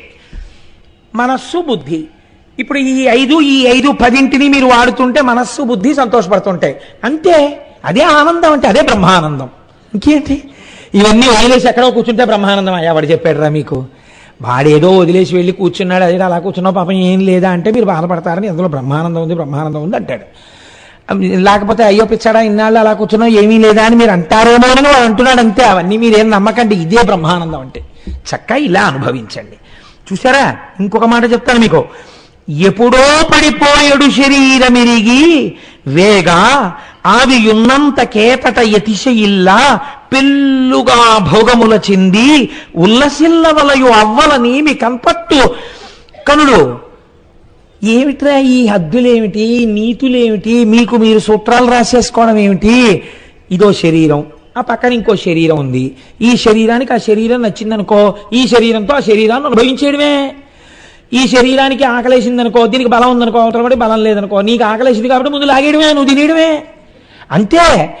ఇవన్నీ అయిపోయిన తర్వాత అలా చేయకూడదండి, అలా చేస్తే పాపం వస్తుందండి. పాపం వస్తే ఏమవుతుంది? ఇది పడిపోయాక ఏదో అవుతుంది. ఎవడు చెప్పాడు? ఇది పడిపోయాక ఏదో అవుతుంది. నువ్వు చూసి వచ్చావా? చూసి వచ్చిన వాడిని ఒకటి వచ్చి చెప్పమనండి అంటే అలా చెప్పాడు ఎవడంటాడండి?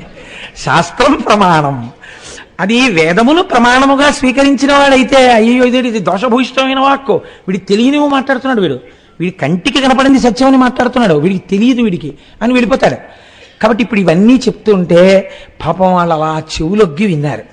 విని ఆహాహా ఏమిట్రా మనం మందమతులం, ఏమిటి పూజలు ఏమిటి, శివలింగాలు ఏమిటి, యజ్ఞాలు ఏమిటి, యాగాలు ఏమిటి, ఏమిటి మనం ఇన్నాళ్ళు అసలు మనకి తెలియలేదు. అసలు మనమే కదా బ్రహ్మగారిని అడిగాం ఆయువు ఉంటే కదా భోగం అని, అందుకే కదా మనం అడిగాం 1000 దివ్యవత్సరాలని అని. వెంటనే రాజ్యంలో ఉన్న వాళ్ళందరినీ వావి లేదు, వరస లేదు, భార్య లేదు, బిడ్డ లేదు, మీ ఇష్టం భోగాలు అనుభవించండి అన్నారు.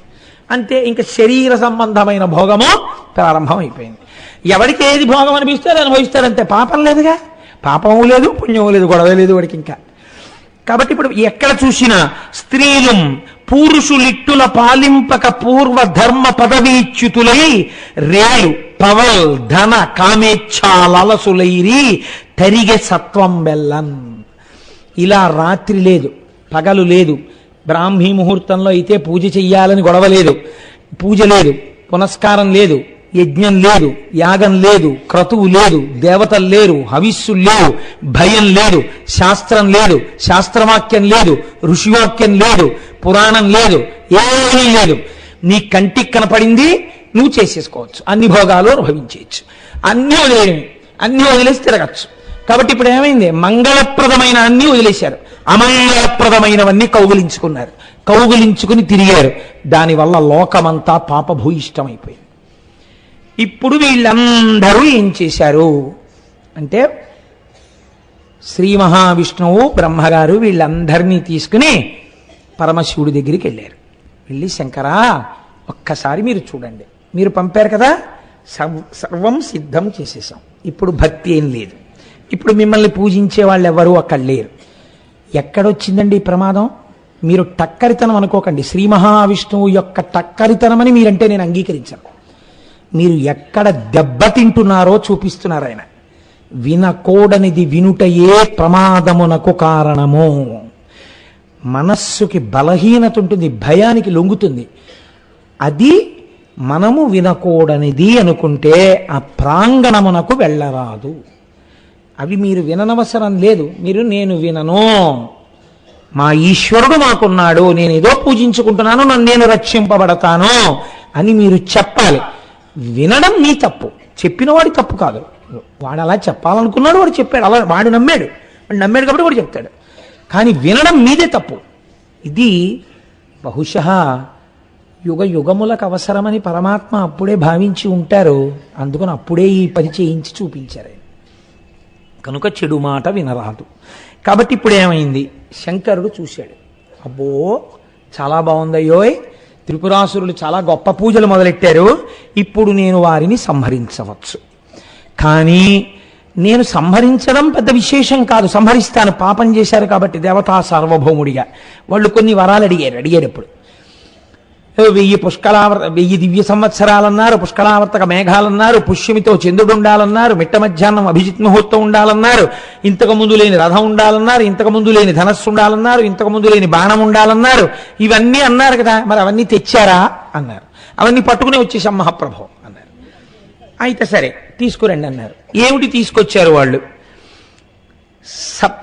సమస్త లోకములలో ఉండేటటువంటి సారమును పిండి వాళ్ళు దాన్ని భూమండలం మీద రథంగా, భూమిని రథంగా మార్చారట. కుడి చక్రంగా సూర్యుణ్ణి పెట్టారు, ఎడమ చక్రంగా చంద్రుణ్ణి పెట్టారు. ఆ చక్రాలకి ఆకులుగా ఇటు 6 ద్వాదశాదిత్యులను పెట్టారు. అలంకారంగా నక్షత్రాలతో అలంకారం చేశారు. ఇత పూర్వం లేదు కదండి ఇటువంటి రథం. దీనికి కమ్ములుగా, అంటే ఈ రథానికి కింద నుంచి ఇలా గుర్రాల దగ్గరికి వెళ్ళే కమ్ములుగా ఋతువుల్ని పెట్టారు. ఆకాశాన్ని ఆ రథానికి కప్పుగా పెట్టారు. మందర పర్వతాన్ని శివుడు కూర్చోడానికి ఆసనంగా వేశారు. ఉదయాచలము, అస్తాచలము అనేటటువంటి 2 కొండల్ని నొగలుగా మార్చారు. సంవత్సరాల్ని వేగంగా మార్చారు, రథం యొక్క వేగంగా. ఉత్తరాయణాన్ని, దక్షిణాయనాన్ని 2 చక్రాలకి శీలలుగా వేశారు. పంచభూతాల్ని ఆ రథానికి బలంగా మార్చారు. వేదాంగ పురాణాల్ని రథానికి గంటలుగా కట్టారు. గంగాది నదుల్ని ఆ లోపల శివుడు కూర్చున్నప్పుడు చామరం వేయడానికి స్త్రీలుగా మార్చారు. బ్రహ్మగారిని సారథిగా కూర్చోబెట్టారు. ప్రణవాన్ని ఆ గుర్రాల్ని తోలడానికి కొరడాగా మార్చారు. మేరు పర్వతాన్ని ధనస్సుగా చేశారు. ఆదిశేషుణ్ణి అల్లెత్రాడుగా కట్టారు. సరస్వతీదేవిని గంట కొట్టి బయలుదేరాలి కాబట్టి రథానికి ముఖ్య గంటగా మార్చారు. శ్రీ మహావిష్ణువు బాణంగా మారారు. రథాశ్వములుగా వేదాల్ని సమకూర్చారు. మహర్షులు దాని ముందు గానం చేసేవాళ్లుగా బయలుదేరారు. ఇటువంటి రథం ఎంత గొప్ప రథం అండి! చాలా గొప్ప రథమా కదా? అప్పుడు మీరు ఈ రథం చాలా గొప్ప రథము అని అండంలో మీకు ఏమైనా అనుమానం ఉందా? ఏం లేదు కదా. కానీ ఇంతకన్నా అన్యాయమైన రథం ప్రపంచంలో ఉండదు. అదేమిటండి అంత ఆఘాయిత్యం మాట అన్నారు మీరు? వాళ్ళేమో ఇంత కష్టపడి రథం చేశారా? మీరేమో ఇన్నాళ్ళకి శివమహాపురాణంలో ఏదో పెద్ద మొనగాళ్ళ వచ్చి కూర్చుని ఇదేం రథం అంటున్నారా? ఏమిటంటే మీకు ఆధారం ఇదేం రథం అనడానికి అని మీరు నన్ను అడుగుతారేమో. శంకరుడు నవ్వేట రథాన్ని చూసి. ఏమిట్రా ఈ రథం అని. ఎందుకని? రథం ఏమిటి? భూమి. భూమి యుద్ధం కోసమని త్రిపురాసురులు ఎక్కడున్నారు? ఆగకుండా తిరుగుతున్నారు ఆకాశంలో. భూమి కదిలిపోయింది అనుకోండి. ఇప్పుడు ఆ రథం ప్రకారం ఏమవ్వాలి? త్రిపురాసురుల మాట ఏమో, కానీ వీళ్ళందరూ ఏమైపోవాలి? హఠాత్తుగా భూమి ఎగిరిపోతే యుద్ధానికి. రెండు, ఇప్పుడు ఈ భూమి రథం నడవాలి. నడవాలంటే దేన్ని ఆధారం చేసుకుని నడుస్తుంది? చక్రాలను ఆధారం చేసుకుని నడుస్తుంది. ఒక చక్రం ఎవరు? సూర్యుడు. ఒక చక్రం ఎవరు? చంద్రుడు. ఇందులో సూర్యుడు వస్తే చంద్రుడు వెనక్కి వెళ్ళిపోతాడు, చంద్రుడు వస్తే సూర్యుడు వెనక్కి వెళ్ళిపోతాడు. ఈ చక్రం ముందుకెడితే ఈ చక్రం వెనక్కి వెడుతుంది. ఇప్పుడు ఆ రథం ఎలా ఎక్కుతాడు? యుద్ధానికి ఎలా పెడతాడు? మీరు ఇప్పుడు ఇలా సమన్వయం చేసుకోండి ఆ రథానికి. అసలు అన్ని ఇబ్బందులే అందులో. ఇలాంటి రథం ఎక్కి ప్రణవమేమో గుర్రాలు, బ్రహ్మగారేమో రథం తోడడం. ఆయన ఎప్పుడూ చేయలేదు ఆ పని. దొరగారి కారెక్కి రమ్మంటే నేను వచ్చేస్తాను, కానీ సడన్ గా ఓ రోజు దొరగారు పురాణానికి వెళ్దాం కోటేశ్వరారు ఎప్పుడు నేనే నడపడం ఏంటంటే, ఇవాళ మీరు నడపండి నేను పక్కన కూర్చుంటానన్నారు అనుకోండి, నా బతుకేమైపోవాలి. నేను పురాణం అంటే చెప్తాను, కానీ దొరగారిలో కారెక్కడ తోలగలను? నేను చెవులో రొద పెట్టేస్తున్నా 4 రోడ్ల సెంటర్లో అన్నింటి మధ్యలోంచి నకులుడు సహదేవుడు రథాన్ని తీసుకెళ్ళిపోగలరు క్షేమంగా. నన్ను తీసుకెళ్ళమంటే ఏది వేయాలో తెలియదు. ఇక్కడ ప్రారంభమైన రథం దొరగారు నడిపితే భూమి మీద నడుస్తుంది, నేను నడిపితే ఆకాశంలో నడుస్తుంది. ఎందుకని నాకు అలవాటు లేదు కనుక. చతుర్ముఖ బ్రహ్మగారు 4 ముఖాలతో వేదాలు చెప్పమంటే చెప్తాడు, సృష్టి చేయమంటే చేస్తాడు, కానీ ప్రణవాన్ని కొట్టుకోరలాతో అంటే రథానికి ఆయన ఏం కొడతాడండి? అందులో సరస్వతీదేవి గంటగా మోగుతుంటే పక్కన ఇంత అల్లరా. అదే రథం. ఏమిటో ఈ రథం అన్నట్టు ఆయన. సరేలేండి, ఫోన్లే పాపం ఏదో పిల్లకాయలు చేస్తే ఇచ్చారు కదా, కాదండం ఎందుకు? మనం చేసే పనులండి భక్తికి ఈశ్వరుడు లొంగిపోతాడు, కానీ చిక్కుడుకాయలతో రథం కట్టి సూర్యుడిని ఎక్కమంటాం కదండి. మనం చెయ్యట్లా. దానికి చీపురు పుల్లలు పైగా గుచ్చేసి దాని మీద పెట్టేసి, అది ఓ చిక్కుడాకులో ఎంత పెద్ద రథం. ఆ రథం మీద సూర్యుడు ఎక్కాలట. ఏమిటండి దాన్ని అడిగారనుకోండి, సూర్యరథం అండి. సూర్యుడు ఎక్కుతాడు. ఆ తర్వాత వీళ్ళే ఏం చేస్తారు? దాన్ని ఆ ఇంట్లోనే పక్కన ఉన్న డస్ట్బిన్లోనో ఎందులోనో పట్టుకెళ్ళి పడేస్తున్నారు కదండి. ఆ పాటి కూడా లేడనమాట సూర్యుడు. ఇంత నువ్వు చేసిన రథం ఎక్కాలంటే ఆయన ఇంత ఉండాలి.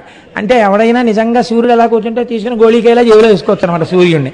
వాడు ఇన్ని లోకాలకి వెలుగునిస్తున్నవాడు. మరి పుచ్చుకోవట్లా? మీరు చేసిన చిక్కుడుకాయల రథం ఎక్కపోతే రథాలు ఎందుకు ఎడుతున్నారండి? మీరు చేసిన చిక్కుడుకాయల రథాలు పిడకల మీద బాగా పరవన్నం చేస్తే మంచి కాపు వాసన అంటారు, అదొక రకమైన కమ్మటి వాసన వస్తుంది, బాగా పచ్చగా పరవాన్నం అలా వండేసి, అది కూడా పాపం ఆయనకి ఏదో పని ఇంత పెట్టరు, 3 చిక్కుడాకుల్లో ఏదో కొంచెం పెడతారు. పెట్టి ఆ చిక్కుడుకాయల రథంలో కూర్చోవాలి ఆయన. ఆ ఉడికిపోకుండా మాడిపోకుండా కూర్చుని కొంచెం తినేసి మీకు ఆయుర్దాయం ఆరోగ్యం అన్నీ ఇచ్చేసి ఆయన మళ్ళీ రథమండలం వెళ్ళిపోవాలి సూర్యమండలానికి. పోనీ ఇక్కడ కాకపోతే ఇంకో ఇంట్లో ఉంటుందా అంటే అన్ని ఇళ్లలోనూ చిక్కుడుకాయల రథాలే. మళ్ళీ చిక్కుడుకాయల రథం కాదు, క్యాలీఫ్లవర్ రథం కట్టండి అన్నారు అనుకోండి. ఋతువులో రావు క్యాలీఫ్లవర్, ఎవడు బెంగళూరు వెళ్ళి పట్టుకొస్తాడు. అందుకని ఈ ఋతువులో బాగా దొరికేటంటే పక్కింటి వాళ్ళని అడిగినా తుంపి 4 ఇచ్చేస్తారు. అందుకని చిక్కుడుకాయల రథాలే. మన వాళ్ళంత తెలివి ఎక్కడ ఉంటుందండి నిజంగా. ఈశ్వరుడు యొక్క అనుగ్రహం ఏమిటో తెలుసా అండి? సంభారములను చూడడు, మీ శ్రద్ధ మాత్రమే చూస్తాడు. ఈ ఋతువులో ఈశ్వర ఇది దొరుకుతుంది బాగా, అందుకని ఇదే రథం కట్టే వచ్చి కూర్చుంటాడు. అలాగా సూక్ష్మరూపుడై వచ్చి కూర్చుని నువ్వు చిక్కుడాకులో పెట్టిన ఇంత పరమాన్నం తినేసి అబ్బబ్బబ్బబ్బా ఎంత పరమాన్నం పెట్టావు, ఎంత బాగుంది ఎంత బాగుంది ఎంత బాగుంది అని ఆశీర్వచనం చేసి వెళ్ళిపోతాడు. అలా అనకపోతే ఈశ్వరుడు ఎందుకు అవుతాడండి? భక్తికి వశుడవుతాడు ఆయన. కాబట్టి ఇప్పుడు శివుడు ఆ రథాన్ని చూసి ఏమిట్రా ఈ చక్రాలు నడపండి మీరు, ఒకటి అటు ఎడుతోంది ఒకటి ఇటు ఎడుతోంది, ఇది కదలదు, ఎందుకురా ఈ రథం ఏమిటి తయారు చేయడం రా ఈ రథం అంతా, మీరు ఇది పట్టుకుని త్రిపురాసురుల్ని సంహరించడానికి వెళ్ళా నేను బుర్రుందిరా మీకు అని దెబ్బలాడేశాడు అనుకోండి. వాళ్ళందరూ ఇలా ఇలా ఇలా ఇలా వేళ్ళు విరిచేసుకోవాలి. కాబట్టి ఆయన అన్నట్ట ఓ నవ్వు నవ్వాడంతే, ఏమనలేదు. ఇది ఈశ్వరానుగ్రహాన్ని మీకు చూపిస్తుంది.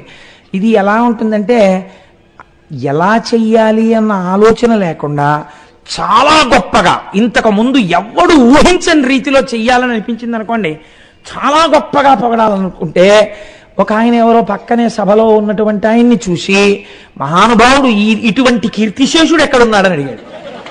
ఆయన బాగా పొగడాలనుకున్నాడు. ఇటువంటి కీర్తిశేషుడు అంటే చచ్చిపోయినవాడని. ఆయన పాపం కుర్చీలోనే కూర్చున్నాడు. కీర్తిశేషుడు ఏంటి అంటే, ఒక్కొక్కసారి ఆవేశం ఎక్కువైపోయింది అనుకోండి, అన్ని కొత్తవి తెచ్చేయాలి అంటే, అసలు అలా తేకూడదు కూడా కొత్తవి తెచ్చేస్తే. నిన్ననే నేను పేపర్లో చదివాను, కొత్త లింగం కూడా తెచ్చేసారు గుళ్ళోకి. కాబట్టి ఆరాటం అలా ఉంటుంది ఒక్కొక్కసారి. అది మంచి కావచ్చు, చెడు కావచ్చు, దాని గురించి నేను వ్యాఖ్యానించట్లేదు, దాన్ని ఒక ఉదాహరణగా చూపించానంతే. కాబట్టి ఇప్పుడు అది చాలా చిత్రంగా ఉంటుంది ఆర్తి. ఈ ఆర్తిలో అన్ని కొత్తవి. ఏమిటి కొత్తవి తెచ్చేశారు. ఇందులో మీరు చూడండి, అది శ్రీ మహావిష్ణువు యోగ నిద్రలో ఉండే సమయం అయితే ఈ బాణం వెడుతుందా ముందుకి? ఇన్ని అల్లర్లు, దానికి ఒక్కటి సరిగ్గా లేదు. నేను ఇప్పుడు మళ్ళీ ఆ రథం ఎందుకు యోగ్యము కాదు అని నేను మాట్లాడవలసి వచ్చింది అనుకోండి, మళ్ళీ వీటన్నింటినీ నేను తిప్పి చూపించాలి మీకు. తిప్పి చూపించాలంటే మాటలు కాదండి. ఆయనం అంటే ఏమిటి, ఆయనం శీలైతే ఏమైపోతుంది, ఇలా చెప్పుకుంటూ వెళితే ఇదో 15 రోజులు పడుతుంది. కాబట్టి మీకు ఒక 2-3 ఉదాహరణలు నేను చూపించాను. కాబట్టి ఇటువంటి రథాన్ని ఎక్కబోయే ముందు శంకరుడు చూసి ఒక్క నవ్వు నవ్వేట. ఏమిట్రా ఈ రథం అని. అయినా ఎక్కాడు. ఆయన ఎక్కి ఓ పదండి అన్నాడు. అంటే ఎవరు కదలాలండి ముందు? ఎవరు కదలాలి? రథం ఎందుకు కదులుతుందండి? రథం లాగేవి కదా కదలాలి. రథం లాగా కదిలిపోతుంది. రథాన్ని లాగే గుర్రాలు కదలాలి. గుర్రాలు ఎవరు? వేదాలు. వేదాలని కదలమని ఎవరనాలి? ఆ ప్రణవం అనే కొరడా పట్టుకుని వేదాన్ని కొట్టాలి. ఎవరు కొట్టాలి? బ్రహ్మగారు కొట్టాలి. తన నోటితో చెప్పే వేదాలని తానెలా కొడతాడు ప్రణవం పెట్టైనా? అయినా సరే ఆయన అంటే డ్రైవింగ్ లేని వాడి సీట్లో కూర్చుంటే తాళం తిప్పడమే రానట్టు ఆయన అటు ఇటు చూసి, ఏమిట్రో ఈ రథం మీద నన్ను కూర్చోబెట్టారు, చతుర్ముఖ బ్రహ్మగారు పెద్దవాడు రథం తోలంటే ఇచ్చే పదవి ఇవ్వాలి, అంతేకాని పెద్దవాడు కదా అని పనికిమాల పదవి ఇచ్చేస్తే ఆయన ఏం చేస్తాడు పాపం? అది ఆయన చేసే పని కాదు. కోటేశ్వరారు ఉపన్యాసం ఎంత బాగా చెప్తారో, మా ఇంట్లో నుయ్యి తవ్వి పెడదురు అంటే నేను ఎక్కడ చదువుతాను? పురాణం చెప్పడానికి నుయ్యి తవ్వడానికి సంబంధం ఏంటి? ఏదో చెప్పవలసింది చెప్పాలి పని. పోనీ పద్యం అర్థం కాలేదు, శివమహాపురాణం అయిపోయిన తర్వాత ఎప్పుడైనా అడుగుతాను చెప్పండి అనాలి, కానీ వేదిక దిగిపోగానే నేను అప్పున్నట్టు చొక్కా పట్టుకుని మళ్ళీ అనుమానాలు అడగకూడదు కదా. అలా ఇప్పుడు ఆయన్ని పాపం ఈ పదవి అప్పచెప్పారు. ఆ గుర్రాలు కదలాలి. ఇప్పుడు ఆ గుర్రాల్ని ఆయన అన్నాడు, ఆ కదలండి అన్నాడు. అంతకన్నా ఆయనకి పాపం గుర్రాలు కొట్టడం అవి ఆయన చేయలేడు. ఆయన చతుర్ముఖ బ్రహ్మగారు అంటే మహాసాధు పురుషుడు ఆయన. అంటే అవి ఏం చేశాయి? బ్రహ్మగారు ఆజ్ఞ బాగుండదు, కదలాలి. కదలబోయాయి, కింద పడిపోయాయి. ఎందుకు పడిపోయాయి? రథంలో కూర్చున్నవాడు ఎవరు? పరబ్రహ్మం. ఈ వేదాలు ఏం చెప్పాయి? యతో వాచో నివర్త్యం చ అప్రాప్య మనసా సహా. ఎక్కడ మనస్సు వాక్కు ఇంకా పని చెయ్యవో అక్కడ బ్రహ్మం ఉంది. వేదాలు బ్రహ్మము ఉండే చోటు చెప్పాయి తప్ప బ్రహ్మము ఉండే చోటుని మీకు దర్శనం చేయించలేవు. దానికి ఆ బలహీనత. ఎందుకని? శృతి ప్రమాణమును చెప్తుంది, పరబ్రహ్మమును చెప్తుంది తప్ప మీకు దర్శనం చేయించదు. దర్శనం మీ యోగ్యతా సిద్ధి వలన వస్తుంది, మీ భక్తి వలన, జ్ఞానము వలన వస్తుంది. కాబట్టి ఇప్పుడు వేదము పరబ్రహ్మమును ఎలా తీసుకెళ్ళగలదు? అప్పుడు వేదము ఈశ్వరుణ్ణి కరిపేయగలిగినటువంటిది అయిపోతుంది. కాబట్టి వేదము తన స్థితిలో తాను ఉండిపోవాలి. లోపల శంకరుడున్నాడు, వేదాలు గుర్రాలుగా ఉన్నాయి కాబట్టి అవి మోకాళ్ళ మీద పడిపోయి. కాళ్ళ మీద నిలబడితే కదులుతుందని ఆశ. మీరు చూడండి, బండికి ఎద్దులు కడతారు, కట్టి అంటాడు అనగానే ఎద్దు నీరసంగా ఉందనుకోండి, అది పడుకుంటుంది, కాడితో సహా పడుకుంటుంది.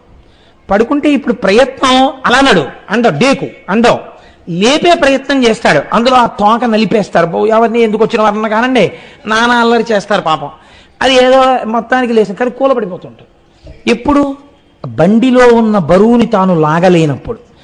ఇప్పుడు ఏమైంది? ఆ గుర్రాలు లాగలేకపోయాయి. ఆయన అన్ని లోకాలు బొజ్జలో పెట్టుకుని ఆ రథం ఎక్కేస్తే భూమి ఏం చేస్తుందండి? డామను పడిపోయాయి గుర్రాలు. ఇప్పుడు ఈయన ఏం చేస్తాడు? ఎంతకని కొడతాడు వాటిని ఇది పెట్టి. కాబట్టి ఓ రథ గంట టాంగ్ డాంగ్ డాంగ్ టాంగ్ మోగేస్తుంది అది రథం వెళ్ళాలని. అవతల వాళ్ళేమో ఒక్క క్షణమే ఉంటాయి 3 సరళ రేఖలో, అసలు ఈ రథమే కదలటం లేదు. అది దాటిపోయింది అనుకోండి, అయిపోయింది లోకాల పని. ఇప్పుడు ఎలా? ఈయన ఏమీ తెలియని వాళ్ళ చూస్తున్నాడు. ఏమిటి రథం అంటున్నారు, ఆ గుర్రాల దగ్గరికి వెళ్తున్నారు, లేవండి అంటున్నారు. బ్రహ్మగారు లేపండి అంటారు, ఏమని లేపుతాడు? ఇంత అల్లరి. ఇంతమంది దేవతలు చేసిన నిర్మాణము విఫలమైపోయినది, ఆ రథము నడవలేదు. ఇప్పుడు లోకరక్షణ కాంక్ష బలీయమైన వాడెవరు?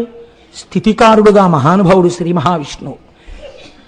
అబ్బాయి మీరు లాగలేరు, ఆయనకి నాకు భేదము లేని వాళ్ళం కాబట్టి నేనే ఆయన్ని కదిపేయాలి. ఇప్పుడు ఆయనే వృషభం అయిపోయి ఆయనే వృషభముగా మారిపోయి ఆ రథాన్ని లాగేయడం మొదలుపెట్టాడు. ఇదే శంకరాచార్యుల వారు శివానంద లహరిలో చెప్పారు.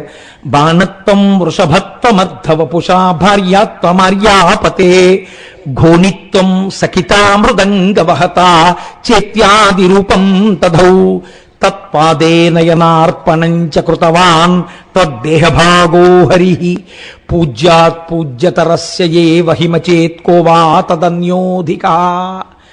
బాణత్వం కాసేపాగి ఇంద్రుగాని బాణం ఎలా అవుతాడు? వృషభత్వం ఆ వృషభములు రథాన్ని లాగలేకపోతే ఆయనే వృషభమై లాగారు.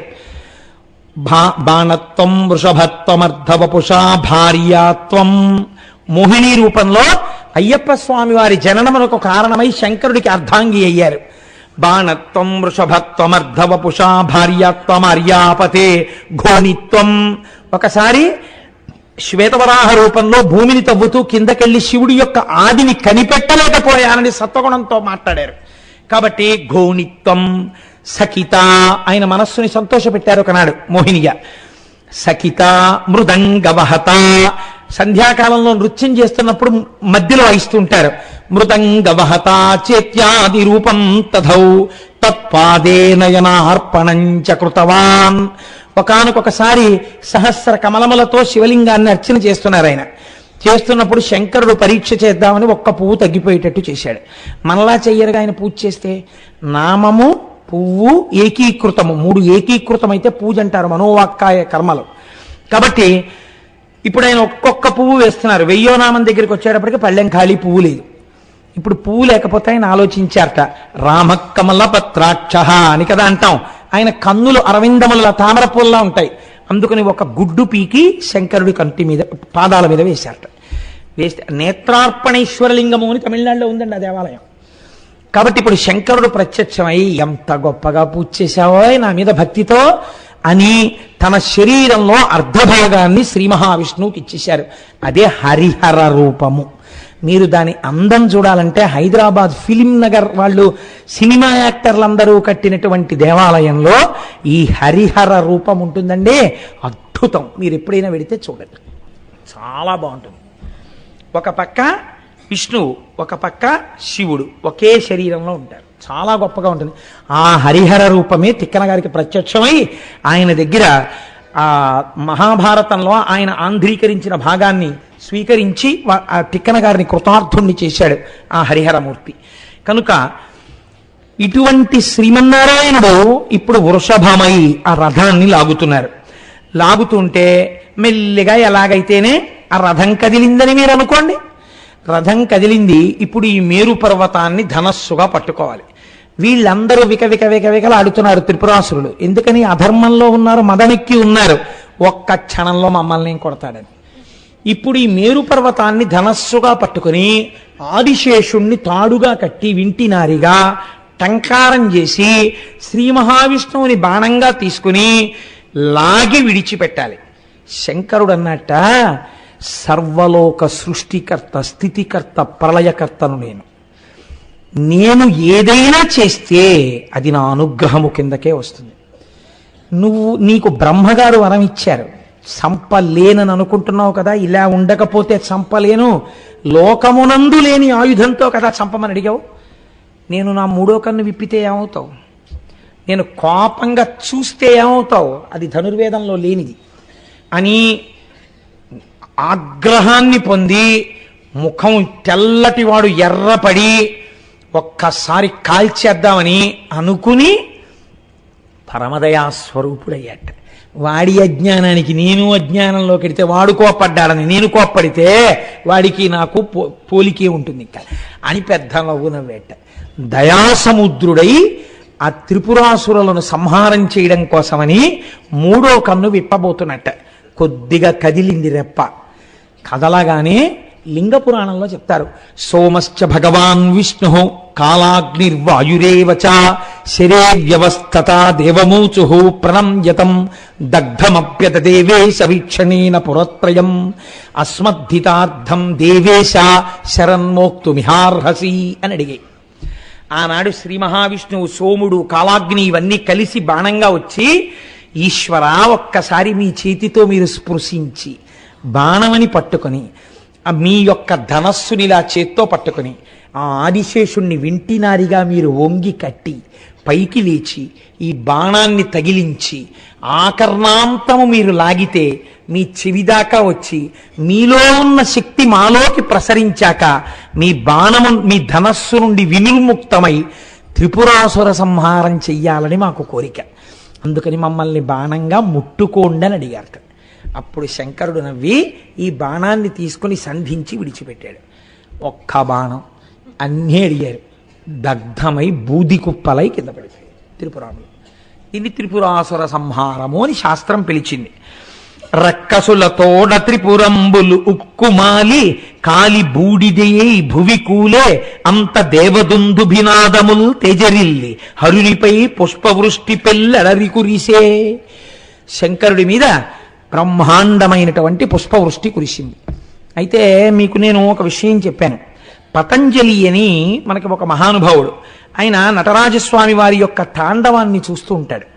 ఆయన కిందంతా పావుగా ఉంటాడు, తలకాయ ఒక్కటి మనుష్యుడి తలకాయ ఉంటుంది. ఆయన చేతులు కట్టుకుని తాండవం చేస్తున్నప్పుడు నవ్వారు ఆయన్ని చూసి కొందరు. ఎలా ఉన్నాడో చూడు, ఆ నాట్యాన్ని అంత శ్రద్ధగా చూస్తారు కానీ నాట్యం చేయడానికి కాళ్ళున్నాయా చేతులున్నాయా అన్నారు. అంటే ఆయన వెంటనే ప్రకటన చేశారు సభలో. ఆయన అన్నారు, నాకు కాళ్ళు చేతులు లేవని కదా అంటున్నారు. కాళ్ళంటే కింద పొడుగ్గా ఉంటాయి, చేతులంటే పైన, కాబట్టి మీకు కాళ్ళు కొమ్ములు ఉన్నాయని గర్వం. నేను కాళ్ళు అంటే దీర్ఘాలు లేకుండా, కొమ్ములు అంటే ఔత్వం ఐత్వం లేకుండా నేను చూసిన తాండవాన్ని శ్లోకాలుగా చెప్తాను. మీరు అనుభవించారో నేను అనుభవించారో చూద్దురుగానని ఆయన నటరాజ స్తవము అని చేశారు పతంజలి. ఎంత గొప్ప శ్లోకాలు, ఒక్క దీర్ఘాక్షరం ఉండదు, ఒక్క చోట ఎక్కడ ఐత్వం కానీ ఔత్వం కానీ ఆయన ప్రయోగించారు. అందులో ఏది చెప్తారో శివతాండవం చెప్తారు ఆయన. ఒక శ్లోకం మీకు ఎప్పుడో నేను చెప్పినట్టు గుర్తు, ఇంకొక శ్లోకాన్ని అవధరించండి. ఇవాళ అది త్రిపురాసుర సంహారంతో కూడుకుని ఉంటుంది. హరం త్రిపుర భంజన మనంత కృత కంకణ మఖండ దయమంతరహితం విరించి సుర సంహతి పురందర విచింతిత పదం తరుణ చంద్రమకుటం పరం పదవి ఖండిత యమం భసిత మండిత తనుం మదన వంచన పరం చిరంతన మముం ప్రణత సంచిత నిధిం పరచిదంబర నటం హృది భజ అన్నారు. ఏమి కవిత్వం అండి మహానుభావుడికి, నిజంగా ఆ శంకరానుగ్రహంతో పడ్డాయి ఆయనకి. హరం హరుడు, త్రిపుర భంజన మనంత కృత కంకణ మఖండ దయమంతరహితం. ఎంతగా లోపల ఆయన ధ్యానం చేశారో చూడండి. అపారమైన దయతో త్రిపురములను కాల్చినవాడు అన్నారు ఆయన. అపారమైన దయతో త్రిపురములను కాల్చడం అంటే ఏమిటో తెలుసా అండి? మీరు బాగా పట్టుకోండి ఈ విషయాన్ని. త్రిపురములు ఎక్కడుంటాయి? ఇక్కడే ఉంటాయి త్రిపురాలు. ఏమిటో తెలుసా అండి? స్థూల, సూక్ష్మ, కారణ అన్న 3 శరీరాలతో జాగ్రత్త, స్వప్న, సుషుప్తి, సృష్టి, స్థితి, లయ అనబడే 3 జరుగుతుండడం. మీరు చూడండి, మనం ఏం చేస్తాం? జాగ్రత్త అంటే ఇప్పుడు తెలివేసున్నాము అని ఏం గుర్తు? మనం అందరికీ ఇంద్రియాలు పనిచేస్తున్నాయి, కళ్ళు చూస్తున్నాయి, చెవులు వింటున్నాయి. ఇలా ఇంద్రియములు అన్నీ పనిచేస్తూ ఉన్నటువంటి అవస్థకి జాగృతావస్థ అని పేరు. దీన్నే స్థితి అని పిలుస్తుంది శాస్త్రం. రెండవది సృష్టి, అది స్వప్నావస్థ. అప్పుడు ఇంద్రియములు ఏవి పనిచేయవు. కన్ను కొంచెం తెరుచుకునున్నా ఏమీ కనపడదు. నిద్రపోతూ పురాణం వింటే లోపలికేమీ వెళ్ళదు కదండి. చెవు ఉంటుంది కానీ ఏది స్వప్నావస్థ అంటే అప్పుడు ఈ లోకం ఉండదు. అది విచిత్రం. ఇప్పుడు మీరు చూసినవన్నీ అసత్యమైపోతాయి, ఇవేం ఉండవు. అప్పుడేమున్నాయి? అనుభూతులు ఉంటాయి. అప్పుడు కూడా అప్పుడు మనస్సు ఏదో సృష్టిస్తుంది, ఓ కాశీ పట్టణాన్ని సృష్టిస్తుంది. అందులో మీరు అభిషేకం చేసుకుంటే ఆనందం. ఒక వ్యక్తి అమాంతం కొరడా పట్టుకొచ్చి మిమ్మల్ని కొట్టేస్తున్నట్టు కల వస్తుంది. ఒళ్ళు నొప్పులు, బాధ, రక్షించేవాడెవరు అని బెంగ. ఇంతలో ఎక్కడి నుంచో దొరగారు వచ్చి ఎందుకు కొడుతున్నావు కోటేశ్వరారిని అని అడిగేటప్పుడు కూడా పారిపోయాడు. అమ్మయ్య, దొరగారు వచ్చి రక్షించారనుకున్నాడు. తెలివి వచ్చేసి దిక్కుమాల కల ఒళ్ళంతా నిప్పులేనరా బాబు, ఏడు ఇలా కొరడాలు పెట్టి కొడుతున్నట్టు కల వచ్చిందని ఇంకా అక్కడి నుంచి ఎవడో దొరుకుతాడు తేరగా, వాడిని పట్టుకుని ఇలా కల వచ్చింది ఏమవుతుందండి అంటే, నువ్వు బాగా వాత పైత్యములు కలిగే పదార్థాలు తిని పడుకుంటే రావేమిటి ఇలాంటి కల్లో, కాబట్టి అవమానం అని చెప్పలేక పర్వాలేదో అభిషేకం చేయించుకోండి అనాలి ఇంకా కదండి. కాబట్టి స్వప్నావస్థ యందు మనస్సు సృష్టి చేస్తుంది, లయమునందు సుషుప్తి ఏమీ తెలియదు. మనస్సు సృష్టి కూడా ఉండవు, అన్నీ వెళ్ళిపోయి కారణమైనటువంటి శరీరంలోకి వెళ్ళిపోతాయి. ఏముంది, ఏమీ లేదు, సంతోషంగా ఉన్నారంతే. కానీ ఈ మూడో కూడా 3 అవస్థలు. 80 ఏళ్ళు బతికినా, 90 ఏళ్ళు బతికినా, 60 ఏళ్ళు బతికినా, ఎన్నేళ్లు బతికినా వాడు అనుభవించేవి ఈ 3 అవస్థలే. స్థూల సూక్ష్మ కారణ శరీరములతో అనుభవించేటటువంటి జాగ్రత్త, స్వప్న, సుషుప్తి. 4వది ఒకటి ఉంటుంది, దాని పేరు తురీయము అంటారు. తురీయములో ఉన్నవాడు ఈ మూడిటికి సాక్షి. రమణ మహర్షిని ఒక ఆయన అడిగారు, మీరు నిద్రపోతారా అని అడిగారు. అడిగితే ఆయన అన్నారు, నేను నిద్రకు సాక్షి అన్నారు. అంటే ఎలా? ఈ శరీరం నిద్రపోతుంది, దీంట్లో ఉన్న ఇంద్రియాలు నిద్రపోతున్నాయి, ఈ మనస్సు ఆత్మలోకి వెళ్ళిపోయింది, మనస్సు కారణ శరీరంలోకి వెళ్ళిపోయింది, ఈ శరీరము ఇప్పుడు సుషుప్తిలో ఉంది అని సుషుప్తిలో ఉన్న శరీరాన్ని ఆయన సాక్షిగా చూస్తూ ఉండేవారు. ఇది మళ్ళీ లేచాక ఇది లేచింది అన్న ఆత్మ చైతన్యంతో సాక్షిగా ఉంటారు. అది చాలా గొప్ప స్థితి, అది అందరికీ రాదు. అటువంటి స్థితికి 4వది తురీయము అని పిలుస్తారు. ఈ తురీయము చేరడానికి ఈ 3 అవస్థలు తెలుసుకోవాలి. మనం ఈ 3 కాకుండా 4వ దానికి వెళ్ళాలి అని. ఈ 4వ దానికి వెళ్ళరు. ఈ 4వది చేరడానికి మొదట ఏది ఉండాలో తెలుసా అండి? పరమ భక్తి ముందు ఏర్పడాలి భగవంతుడి యందు. భగవంతుడి యందు భక్తి ఏర్పడితే, లేకపోతే మీకు ఎప్పుడు ఏ భావన ఉంటుంది? మాయ వలన ఇవే చాలా సుందరంగా ఉన్నాయి, ఎంత బాగున్నాయో అనుకుని ఇంద్రియాలతో లేవడం, కనపడ్డవన్నీ చూడండి, ఆవులు వెళ్ళిపోతూ వెళ్ళిపోతూ ఇలా ఏదో చెట్టు కనపడితే అని తినేస్తుంది, ఆ గడ్డి తినేస్తుంది, మొక్కలు తినేస్తుంది. అలా వంటింట్లోకి వెళ్ళడం, ఓ శౌచ్యం అక్కర్లేదు, కాళ్ళు కడుక్కోక్కర్లేదు, చేతులు కడుక్కోక్కర్లేదు, ఆ గూట్లో డబ్బా తీసుకోవడం, జంతికలు తినేస్తూ నవ్వులతో నిలబడడం, ఆవులాగో గేదిలాగో అలా రోడ్డు మీద వెళ్ళిపోతూ ఉండడం. ఆ మురుగుడు కాలం పక్కన ఏదో బండి ఉంటుంది, ఆ బండి దగ్గరికి వెళ్ళిపోవడం, ఏదో అని చూస్తారు, అవి తినేస్తుండడం. రైల్లో వెళ్ళిపోతూ తినేస్తుండే, బస్సులో వెళ్ళిపోతూ తినేస్తుండే, ఏదో అంతరమై శరీరం నిలబడక తినేస్తే పర్వాలేదు, ఏదో ఒకటి తినేయడం ఎందుకంటే ఏమీ తోచట్లేదు, ఏమైనా పెడదు. మీరు చూడండి, ఏం తోచకపోవడం ఏంటండి? లోకంలో ఇంత వాంగ్మయం ఉంటే నీకు అసలు తోచకపోవడం అన్న మాట ఎలా వచ్చింది? టైం సరిపోలేదని పెద్దలు ఏడుస్తున్నారా? ఏమీ తోచట్లేదని మొదలుడు, ఏమీ తోచట్లేదు ఏమైనా పెడదు అంటే, ఏమీ తోచట్లేదని ఇలా అడుగుతాడు మొగుడని కొంతమంది పెళ్ళాలి పాపం జంతికలు చెగోడీలు చేసి పెడతారు. ఎందుకండి ఇవి అని మీరు అడిగారు అనుకోండి, ఎందుకండి స్వీట్ స్టాల్లో అన్ని చేసి పెట్టారండి, ఆయన ఏదో ఒకటి తింటుంటారండి, తోచదు అని. నిజంగా అప్పుడు మీకు అలాంటి యజమానిని చూసినప్పుడు ఎంత జాలి కలుగుతుంది అంటే, ఏం తోచకపోవడం ఏమిటి, ఆవిడ చెయ్యడం ఏమిటి, ఈయన ఏమీ తోచనప్పుడు తింటూ ఉండడం ఏమిటి, ఎందుకు అదంతా అనిపిస్తుంది కదా మనకి. అలా జాగ్రత్త, స్వప్న, సుషుప్తి 3 అవస్థలు, వీటిలోనే తిరుగుతూ ఉండడం. ఇవి చాలా సుందరంగా ఉంటాయి. మనకి జాగ్రత్త లేచి ఇంద్రియాలతో అనుభవించడం, ఇంద్రియాలతో అనుభవించేసిన తర్వాత అలసట వచ్చేస్తుంది. అది చాలా పురాణం వినేసేవాళ్ళగా, పరమభక్తి ఉన్న వాళ్ళ వెళ్ళిపోయి ఫస్ట్ లైన్లోనో 2వ లైన్లోనో కూర్చుని అని నిద్రపోవడం. ఎక్కడైనా వచ్చేస్తుంది ఆ నిద్ర. కాబట్టి ఇప్పుడు ఏమైపోయింది? స్వప్న, సుషుప్తి. ఇంకా ఎక్కువైపోతే పక్క వాళ్ళ మీద పడిపోతూ ఉండడం, ఆనందం. అప్పుడు మైక్లోనో లేకపోతే పక్క వాళ్ళలో చెప్తే మళ్ళీ ఒకసారి బహిర్ముఖులు అవుతూ ఉండడం, జాగ్రత్త. ఈ 3 తప్ప మనకి ఏం తెలుసు? 4వది మనకి తెలియనే తెలియదు. ఈ 3తోటే సుందరం. అబ్బా ఎంత బాగుంటుందో, లేచి తిరిగితే సంతోషం, ఏమీ తోచకపోతే తింటుండడం, ఏమీ తోచకపోతే ఇంకోటి తినేస్తుండడం, వాళ్ళ ఇంటికి వెళ్ళి ఏమీ తోచకపోతే ఉట్టినే తిరుగుతుండడం రోడ్డు మీద. ఎన్ని జీవులు చచ్చిపోతున్నాయో నువ్వు తిరుగుతుంటే. ఏమి తోచకపోవడం ఏమిటి, తిరగడం ఏంటి? నువ్వు కూర్చుని చదువుకో, కూర్చుని ధ్యానం చేసుకో, స్నానం చేసి కాసేపు కూర్చుని పురాణం చదువుకో, ఓ సహస్రం చదువుకో. ఏం తోచట్లేదండి, ఎలా పోదామంటాం? ఏం తోచట్లేదండి అని, అబ్బో ఇప్పుడైతే అసలు కలిపురుషుడి యొక్క సమస్త ప్రభావ రాశి తీసుకొచ్చి రాశీభూతం చేస్తే ఒక టీవీ అనబడేది ఒకటి వచ్చేసింది. దానికి ఒక చెయ్యలు పుట్టింది, దాని పేరు సెల్లు. ఎన్ని వచ్చేసాయో చక్కగా. పూర్వం అంటే టీవీ అయితే ఇంట్లోనే ఉండి పాడు చేయగలరు, వెంట వచ్చి పాడు చేయడానికి ఒకటి ఉండాలి, సెల్లు. అది మోటార్ సైకిల్ మీద, ఓవర్ బ్రిడ్జి మీద, కారులో ఇలా తాదాత్మ్యతతో నడిపేస్తుండడం. ఎవడి మీద ఎక్కేస్తాడో తెలియదు. కాబట్టి ఇవన్నీ కలి అంశాలు. ఎక్కడ వాటిని వాడాలో తెలియదు. పురాణానికి అడిగి శల్లం. పురాణానికి శల్లకి సంబంధం ఏంటి? ఉండొచ్చు, నీకు ఏదైనా చాలా ఇంపార్టెంట్ ఫోన్ రావచ్చు, అప్పుడు వెనకాతలు ఉండాలి కదా. ఆ మర్యాద ఇంకోటి చెప్పడం ఏంటి నీకు? కాబట్టి సరే, మళ్ళీ అవన్నీ ఎందుకు అల్లరి. కాబట్టి ఈ మూడే మనకి తెలుసు. ఈ మూడు మనకి ఎంతో సుందరంగా ఉంటాయి. ఎంత ఆనందం, ఎంత ఆనందం, ఎంత ఆనందం. పడుకోవడం ఆనందం. టైమ్లీ బెడ్ అండి, నేను కరెక్ట్గా నిద్రైపోతాను. పడుకుంటాడు, అంతే సుందరం. నేను బెడ్ కాఫీ తాగేయాలండి లేవగానే, సుందరం. ఎంత ఆనందమో, సంధ్యానందనం అక్కర్లేదు. కాబట్టి అది సౌందర్యం. గుర్రు పెట్టి నిద్రైపోవడం. నేను కానీ పడుకున్నానా, ఏనుగులు తొక్కినా నాకు తెలియదండి, పక్క వాళ్ళకి నిద్ర పట్టదు అంతే. రెండు పెద్ద పుల్లు పోరాడుకున్నట్టు ఉంటుంది. ఇంకా వీళ్ళు ఎందుకు నిద్రపోతారు పాపం. ఆవిడ ఏదో అలవాటు చేసుకుని 10 ఏళ్ల తర్వాత 12 ఏళ్ల తర్వాత ఆవిడకి అలవాటు వస్తుంది. ఆవిడకి ఆ చప్పులు లేకపోతే నిద్ర పట్టడం స్థితి వస్తుంది.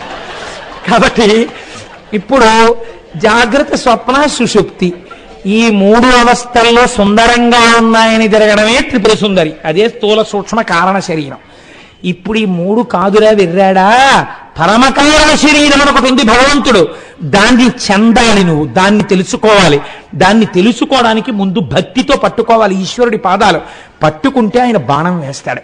ఆ బాణం తగిలితే త్రిపురములు కూలిపోతాయి. అప్పుడు స్థూల సూక్ష్మ కారణముల మీద మమకారం లేకుండా తురీయమునందు తాను సాక్షిగా ఈ 3ంటిని చూస్తాడు. ఈ స్థితికి ఈశ్వరుడు పైకెత్తడానికి దయ ఉండాలి ఆయనకి. ఆ దయ భక్తి వలన కలుగుతుంది. కాబట్టి ఇప్పుడు త్రిపురములను ఆగ్రహంతో చంపాలా, దయతో చంపాలా? దయతో చంపాలి. కాబట్టి త్రిపురాసుర సంహారము దేని వలన జరిగినది అంటే కేవలము శంకరుని యొక్క అపారమైనటువంటి దయ వలన త్రిపురాసుర సంహారము జరిగినది. మీరు ఇది వినేటప్పుడు మీకు నేను ఒక్క విషయాన్ని విజ్ఞాపన చేస్తాను, మీరు కొంచెం జాగ్రత్తగా వినండి. మనకి శంకర భగవత్పాదులు మహానుభావుడు జగదాచార్యులు. వారు స్పృశించినటువంటి విషయం లేదు, వారు చెప్పనటువంటి విషయం లేదు.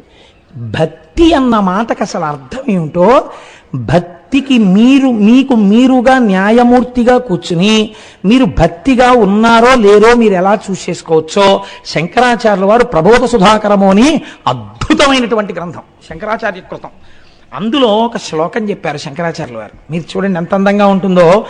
చేతశ్చంచలతాం విహాయ పురతః సంధాయ కోటిద్వయం తత్రైకత్య నితేహి సర్వ విషయా సన్యత్ర చ శ్రీపతిం విశ్రాంతిర్హితమస్యః క్వనుతయోర్మధ్యే తదాలోచ్యతాం యుక్త్యావానుభవేన యత్ర పరమానందశ్చ తత్సేవ్యతాం అన్నారు. మీరు ఒక త్రాసుని తీసుకొచ్చి అలా పెట్టారనుకోండి, ఇటు తక్కెట్లోనూ ఏం లేదు, ఇటు తక్కెట్లోనూ ఏం లేదు. త్రాసు ముళ్ళు స్థిరముగా ఉంటుందా? ఉండదు. ఎందుకు ఉండదో తెలుసా అండి? కాస్త గాలి వేసింది అనుకోండి, ఈ తక్కెడి ఇలా ఉంటుంది. ఈ తక్కెడి ఇలా కిందకి వెళ్ళగానే అన్నీ స్థిరంగా ఉంటాయి, పైన ఉన్నటువంటి ముళ్ళు మాత్రం ఇలా వంగుతుంది. కాసేపటికి ఎవరో వచ్చి ఇటు పక్కన ఏదో పడేస్తారు, అందులో ఓ రుమాలో ఏదో అక్కడ పెడతాడు, లేకపోతే తెచ్చుకున్న వస్తువులు ఏదో సర్దుకుంటూ గబుక్కున అలా వాచియో ఏదో తీసి అక్కడ పెట్టాడు. ఇప్పుడు ఏమవుతుంది? ఇలా ఒరుగుతుంది. త్రాసు అని దేనికి పేరు? ఎప్పుడు ముళ్ళు ఇలా ఇలా మీరు తూకం కదండి వెయ్యాలి, మరి తూకం వెయ్యాలి కాబట్టి ఎప్పుడు ఇలా తిరుగుతూనే ఉంటుంది. ఈ త్రాసు యొక్క ముళ్ళు తిరగకుండా ఒక పక్కకి వంగిపోయి ఉండిపోవాలంటే ముళ్ళుని ఉంచేస్తే త్రాసు యొక్క శక్తి ఉన్నట్ట ఊడిపోయినట్ట. ముళ్ళు విరిగిపోయి పక్కకు వంగిపోయింది అనుకోండి, ఇప్పుడు మీరు దాన్ని త్రాసు అని పిలుస్తారా? అందులో చూస్తే ఒప్పుకుంటారా? ఒప్పుకోరు. ఇందులో పదార్థం పడినప్పుడు ఇటువైపు బరువు ఎక్కువగా ఉన్నది అని ఇటు పక్కకి వంగిపోయి ఉండిపోయింది అనుకోండి, అప్పుడు అది త్రాసు కదండి. అప్పుడు ఇది ఎంత బరువు అంటే ఇటు పక్కన మీరు ఏవి తీసుకొచ్చి ఎన్ని తీసుకొచ్చి పెట్టండి, ఇంకా ఈ ముళ్ళు కదలదు. ఎందుకు కదలదు ఈ ముళ్ళు? ఇటు బరువు చాలా ఎక్కువ, దీంతో సమానమైంది అటు లేదు. ఎన్ని తెచ్చి మీరు పెట్టండి, దీని బరువుకు అటు సరిపోవట్లేదు. సరిపోకపోతే ఏమవుతుంది? ఒక ఉదాహరణకి మీరు తేలిగ్గా అర్థం అవడానికి చెప్తాను. 1 కేజీ రాయి ఉంది మీ దగ్గర, ఒక 500 గ్రాముల రాళ్ళు ఉన్నాయి. మీరు కేజీ రాయిని తీసుకొచ్చి ఇటు పక్కన పెట్టారు, 100 గ్రాముల రాయిని తీసి యువతల పక్కన పెట్టారు, లేవలేదు. 200 గ్రాములు పెట్టారు, లేవలేదు. 300 గ్రాములు పెట్టారు, లేవలేదు. 400 గ్రాములు పెట్టారు, లేవదు. 500 గ్రాములు పెట్టారు, లేవదు. పెట్టడానికి మీ దగ్గర ఇంకేమైనా ఉందా? లేదు. ముళ్ళు ఏమైపోయింది? అటువైపే చూపిస్తూ ఉండిపోయింది. నీ భక్తి అనబడేటటువంటిది ఇలా సూచిగా వంగిపోవాలంటే ఒకటి నేర్చుకో. యువతల వైపు తక్కెట్లో పరమేశ్వరుణ్ణి కూర్చోపెట్టు, భగవంతుణ్ణి కూర్చోపెట్టు. నీ మనస్సులో బరువు ఎటువైపుకి వంగి ఉంటుంది అటే. ఇటువైపుకి ఏం పడుతున్నాయి? దానితో తుల్యమైనవి ఇంకా ప్రపంచంలో లేవు. ఒకనాడు కష్టం పడింది, ఇది లేవదు, పైన కదలదు. ఎందుకని? ఇది ఈ బరువు ఎక్కువ. ఈశ్వరుణ్ణి పట్టుకుని ఉన్నావు, ఈ కష్టానికి లేవదు. సుఖం వచ్చింది, లేవదు. కష్టం వచ్చింది, ఏ జన్మలో ఏ పాపం చేశానోనండి ఈశ్వరుడు ఇలా తీసేశాడు. లేచి కదిలిందా? కదలలేదు, అలాగే ఉన్నావు. ఎందుకని? దీన్ని పట్టుకుని ఉన్నావు, దీని బరువు ఎక్కువ. ఒకనాడు సుఖం వచ్చింది, ఈశ్వరానుగ్రహం అండి, నా స్వామి నన్ను రక్షించడానికి నాకు ఈ సుఖం ఇచ్చాడు. ఇప్పుడు కదిలిందా? ఇప్పుడు కదలలేదు. కష్టమునందు సుఖమునందు కదలకుండా తక్కెడ ఒక పక్కకి వంగిపోయిందని పైన ఉన్న సూచి ఇటు తిరిగిపోయినట్టు యువతల తక్కెట్లోకి ఏవి పడుతున్నా కదలని తక్కెడగా అవతల వైపుకి బరువు పెట్టగలిగితే, నీవు ఈశ్వరుణ్ణి కూర్చోపెట్టగలిగితే, అన్నీ ఎన్ని వచ్చినా దీని వలన దాని ఎందుకు కదలిక లేకపోతే, నువ్వు అలా ఉండిపోతే, అప్పుడు నీ మీద త్రిపురాసుర సంహారం జరగడానికి ఆవశ్యకమైన బాణం వేయడానికి ఈశ్వరుడు సిద్ధంగా ఉన్నాడు. ఈ భక్తి వలన జ్ఞానం వస్తోంది. నీవు భక్తిగా ఉన్నావో లేదో నీ మనస్సుని చూస్తూ ఉండు. కష్టం వచ్చింది, కదిలిపోయింది అనుకోండి, అంటే నా భక్తిని కొంచెం పెంచాలి. స్వామి అనుగ్రహంగా నేను దీన్ని తీసుకోలేకపోతున్నాను, ఈశ్వర అనుగ్రహం, ఈశ్వర నా మనస్సుని ఇంకా పొందిక చెయ్యి, ఈ పాటి కదలిక లేకుండా చూడు. మళ్ళీ ఎవరికి చెప్పాలి? వీధిలోకి వచ్చి ఎవరికో చెప్పక్కర్లేదు, ఈశ్వరుడికి చెప్పాలి. ఈ కష్టానికి కదులుతోంది నా మనస్సు, కాబట్టి ఈశ్వర భక్తి కుదిరి లేదు. సుఖం వచ్చింది, ఇలా ఇలా ఇలా ఇలా ఇలా అన్నావు. ఊరంతా ఇది నాది నాది అంటున్నావు, అనకు. ఈశ్వరానుగ్రహం అంటే ఒక చిరునవ్వు నవ్వు. ఎవరికైనా ఏదైనా పెడుతున్నప్పుడు కూడా ముందు పెద్దల దగ్గరికి వెళ్ళి, పరమేశ్వరానుగ్రహం వల్ల మా ఇంట్లో ఈ శుభం జరుగుతోందండి, ఈశ్వరానుగ్రహంగా ఈ శుభం జరిగింది కాబట్టి మీ ఆశీస్సులు పొంది ఇటువంటి సుఖాల కలగడం వలన నా మనస్సు మరింత పూనిక ఈశ్వర పాదముల యందు పొందుగాక అని మీ ఆశీర్వచనం కోసం వచ్చారు అని అనేవాడు ఒకడు కనపడితే పొంగిపోవాలి ఆ రోజున. అంటే ఆయన కదలలేదు. దుఃఖం రాకుండా ఉంటుంది ఏంటండి? ఏదో దుఃఖం వచ్చింది, దుఃఖమునకు కదలకుండా మీరు మొదట్లో ఉండలేరు, నటన అయిపోతుంది. అది కదులుతుంది మనస్సు, మళ్ళీ దాన్ని వెనక్కి తేవాలి. తక్కెడ పట్టుకున్నప్పుడు చూడండి, ఇలా పట్టుకుంటాడు, కొంచెం కదులుతుంది. ఏం చేస్తాడు? ఇటువైపు వేసిన బరువుతో సమానం చేయాలంటే ఇందులో కొంత తీసేస్తాడు, మళ్ళీ కొంచెం వేస్తాడు. అటు ఊగి ఇటు ఊగి సమానం అయిపోతే అప్పుడు దీన్ని తీసేస్తాడు. కొలమానం ఏది? ఇదే. అలా ఊగడాన్ని అవకాశం ఇవ్వక అసలు మొదట్లో ఊగుతుంది, ఏది వేసినా ఊగుతుంటుంది. నువ్వు బాగా ఇటువైపు బరువుకి తాదాత్మ్యం పొందేస్తే అసలు ఇది కదలది. ఇటువైపు వేస్తూ ఉండడమే, తీస్తూ ఉండడమే. ఏది వేయి ఏది తీ, తక్కెడటే ఉంటుంది. అంటే తన మనసు మాత్రం కదలదు, కదిలినట్టు కనపడతాడు. బాగుండదు కాబట్టి లోకంలో, లోపల మాత్రం తాను అలాగే ఉన్నాడు. అన్నిటి యందు ఈశ్వరుడి యొక్క అనుగ్రహాన్ని, ఈశ్వర విభూతిని దర్శించుకుంటూ వెళ్ళిపోతాడు. అందుకే అలా దర్శించగలిగిన సమర్థత కలిగిన ధర్మము కాబట్టే సనాతన ధర్మం ఒక్కటే మృత్యువు రావద్దని అడగలేదు, మృత్యు దేవత అంది. మీరు చూడండి, ఈ శరీరము జర్జరీభూతం అయిపోతుంది, వృద్ధాప్యం వచ్చేస్తుంది, ముడతలు పడిపోతుంది, ఏమి వినపడవు, ఏమి కనపడవు. ఇంకా శరీరంలో ఆ గూటి యందు ఉండాలని కోరకూడదు. ఆ శరీరంలోంచి విడిపించి కొత్త శరీరంలోకి వెళ్ళడానికి అనుగ్రహం ఇచ్చింది కాబట్టి మృత్యుని కూడా దేవతాస్వరూపంగా ఉపాసన చేసింది సనాతన ధర్మం. అకాల మృత్యు వద్దంది తప్ప పండిపోయిన పండు నేలరాలకూడదని మీరు అరక్కూడదు.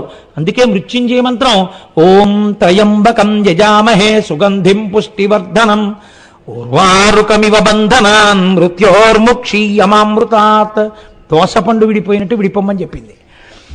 ఇది నీ భక్తి తక్కెట వలన నువ్వు నిరూపించుకుంటూ ఉండు. రోజు ప్రతిరోజు రాత్రి పడుకోబోయే ముందు ఎన్నింటికి కదిలిపోయావు, ఎన్నింటికి నిభాయించుకున్నావు, ఏవి వింటున్నా నవ్వుతూ ఎన్నింటికి మాట్లాడగలిగావు, ఎన్నింటి యందు ఇలా ఇలా పళ్ళు పటపటలాడించేసావు.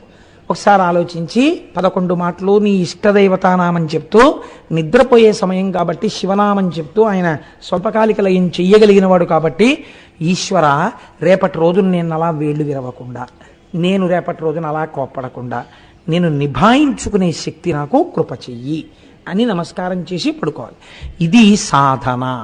అలా చెయ్యగా చెయ్యగా చెయ్యగా ఈ తక్కెడ లేవదు, అప్పుడు త్రిపురాసుర సంహారం అవుతుంది అని మనకి శాస్త్రం మనం ఎక్కవలసినటువంటి మెట్లని శంకర భగవత్పాదులు చేసినటువంటి ప్రబోధ సుధాకరంతో అనుసంధానం చేసుకుని చూసినప్పుడు ఈ రాక్షస సంహారము మన యొక్క ఉన్నతిని చూపిస్తుంది. కాబట్టి ఈశ్వరుడి యొక్క లీలలలో దీనిని చాలా గొప్ప లీలగా చెప్తారు. రేపటి రోజు నుంచి మొత్తం శివమహాపురాణమునకంతటికీ కూడా ఆయుపట్టు లాంటివి ప్రారంభమవుతాయి. రేపటి నుంచి సోమవారం ప్రదోష వేళ కనుక పార్వతీ కళ్యాణ ఘట్టానికి బీజాలు పడడం మొదలవుతుంది. రేపటి నుంచి అటువైపు ఘట్టాలని మనం ప్రారంభం చేస్తాం. కాబట్టి సంతోషంగా రేపు ఆ ఘట్టాలను వినడం మొదలు పెడతారు.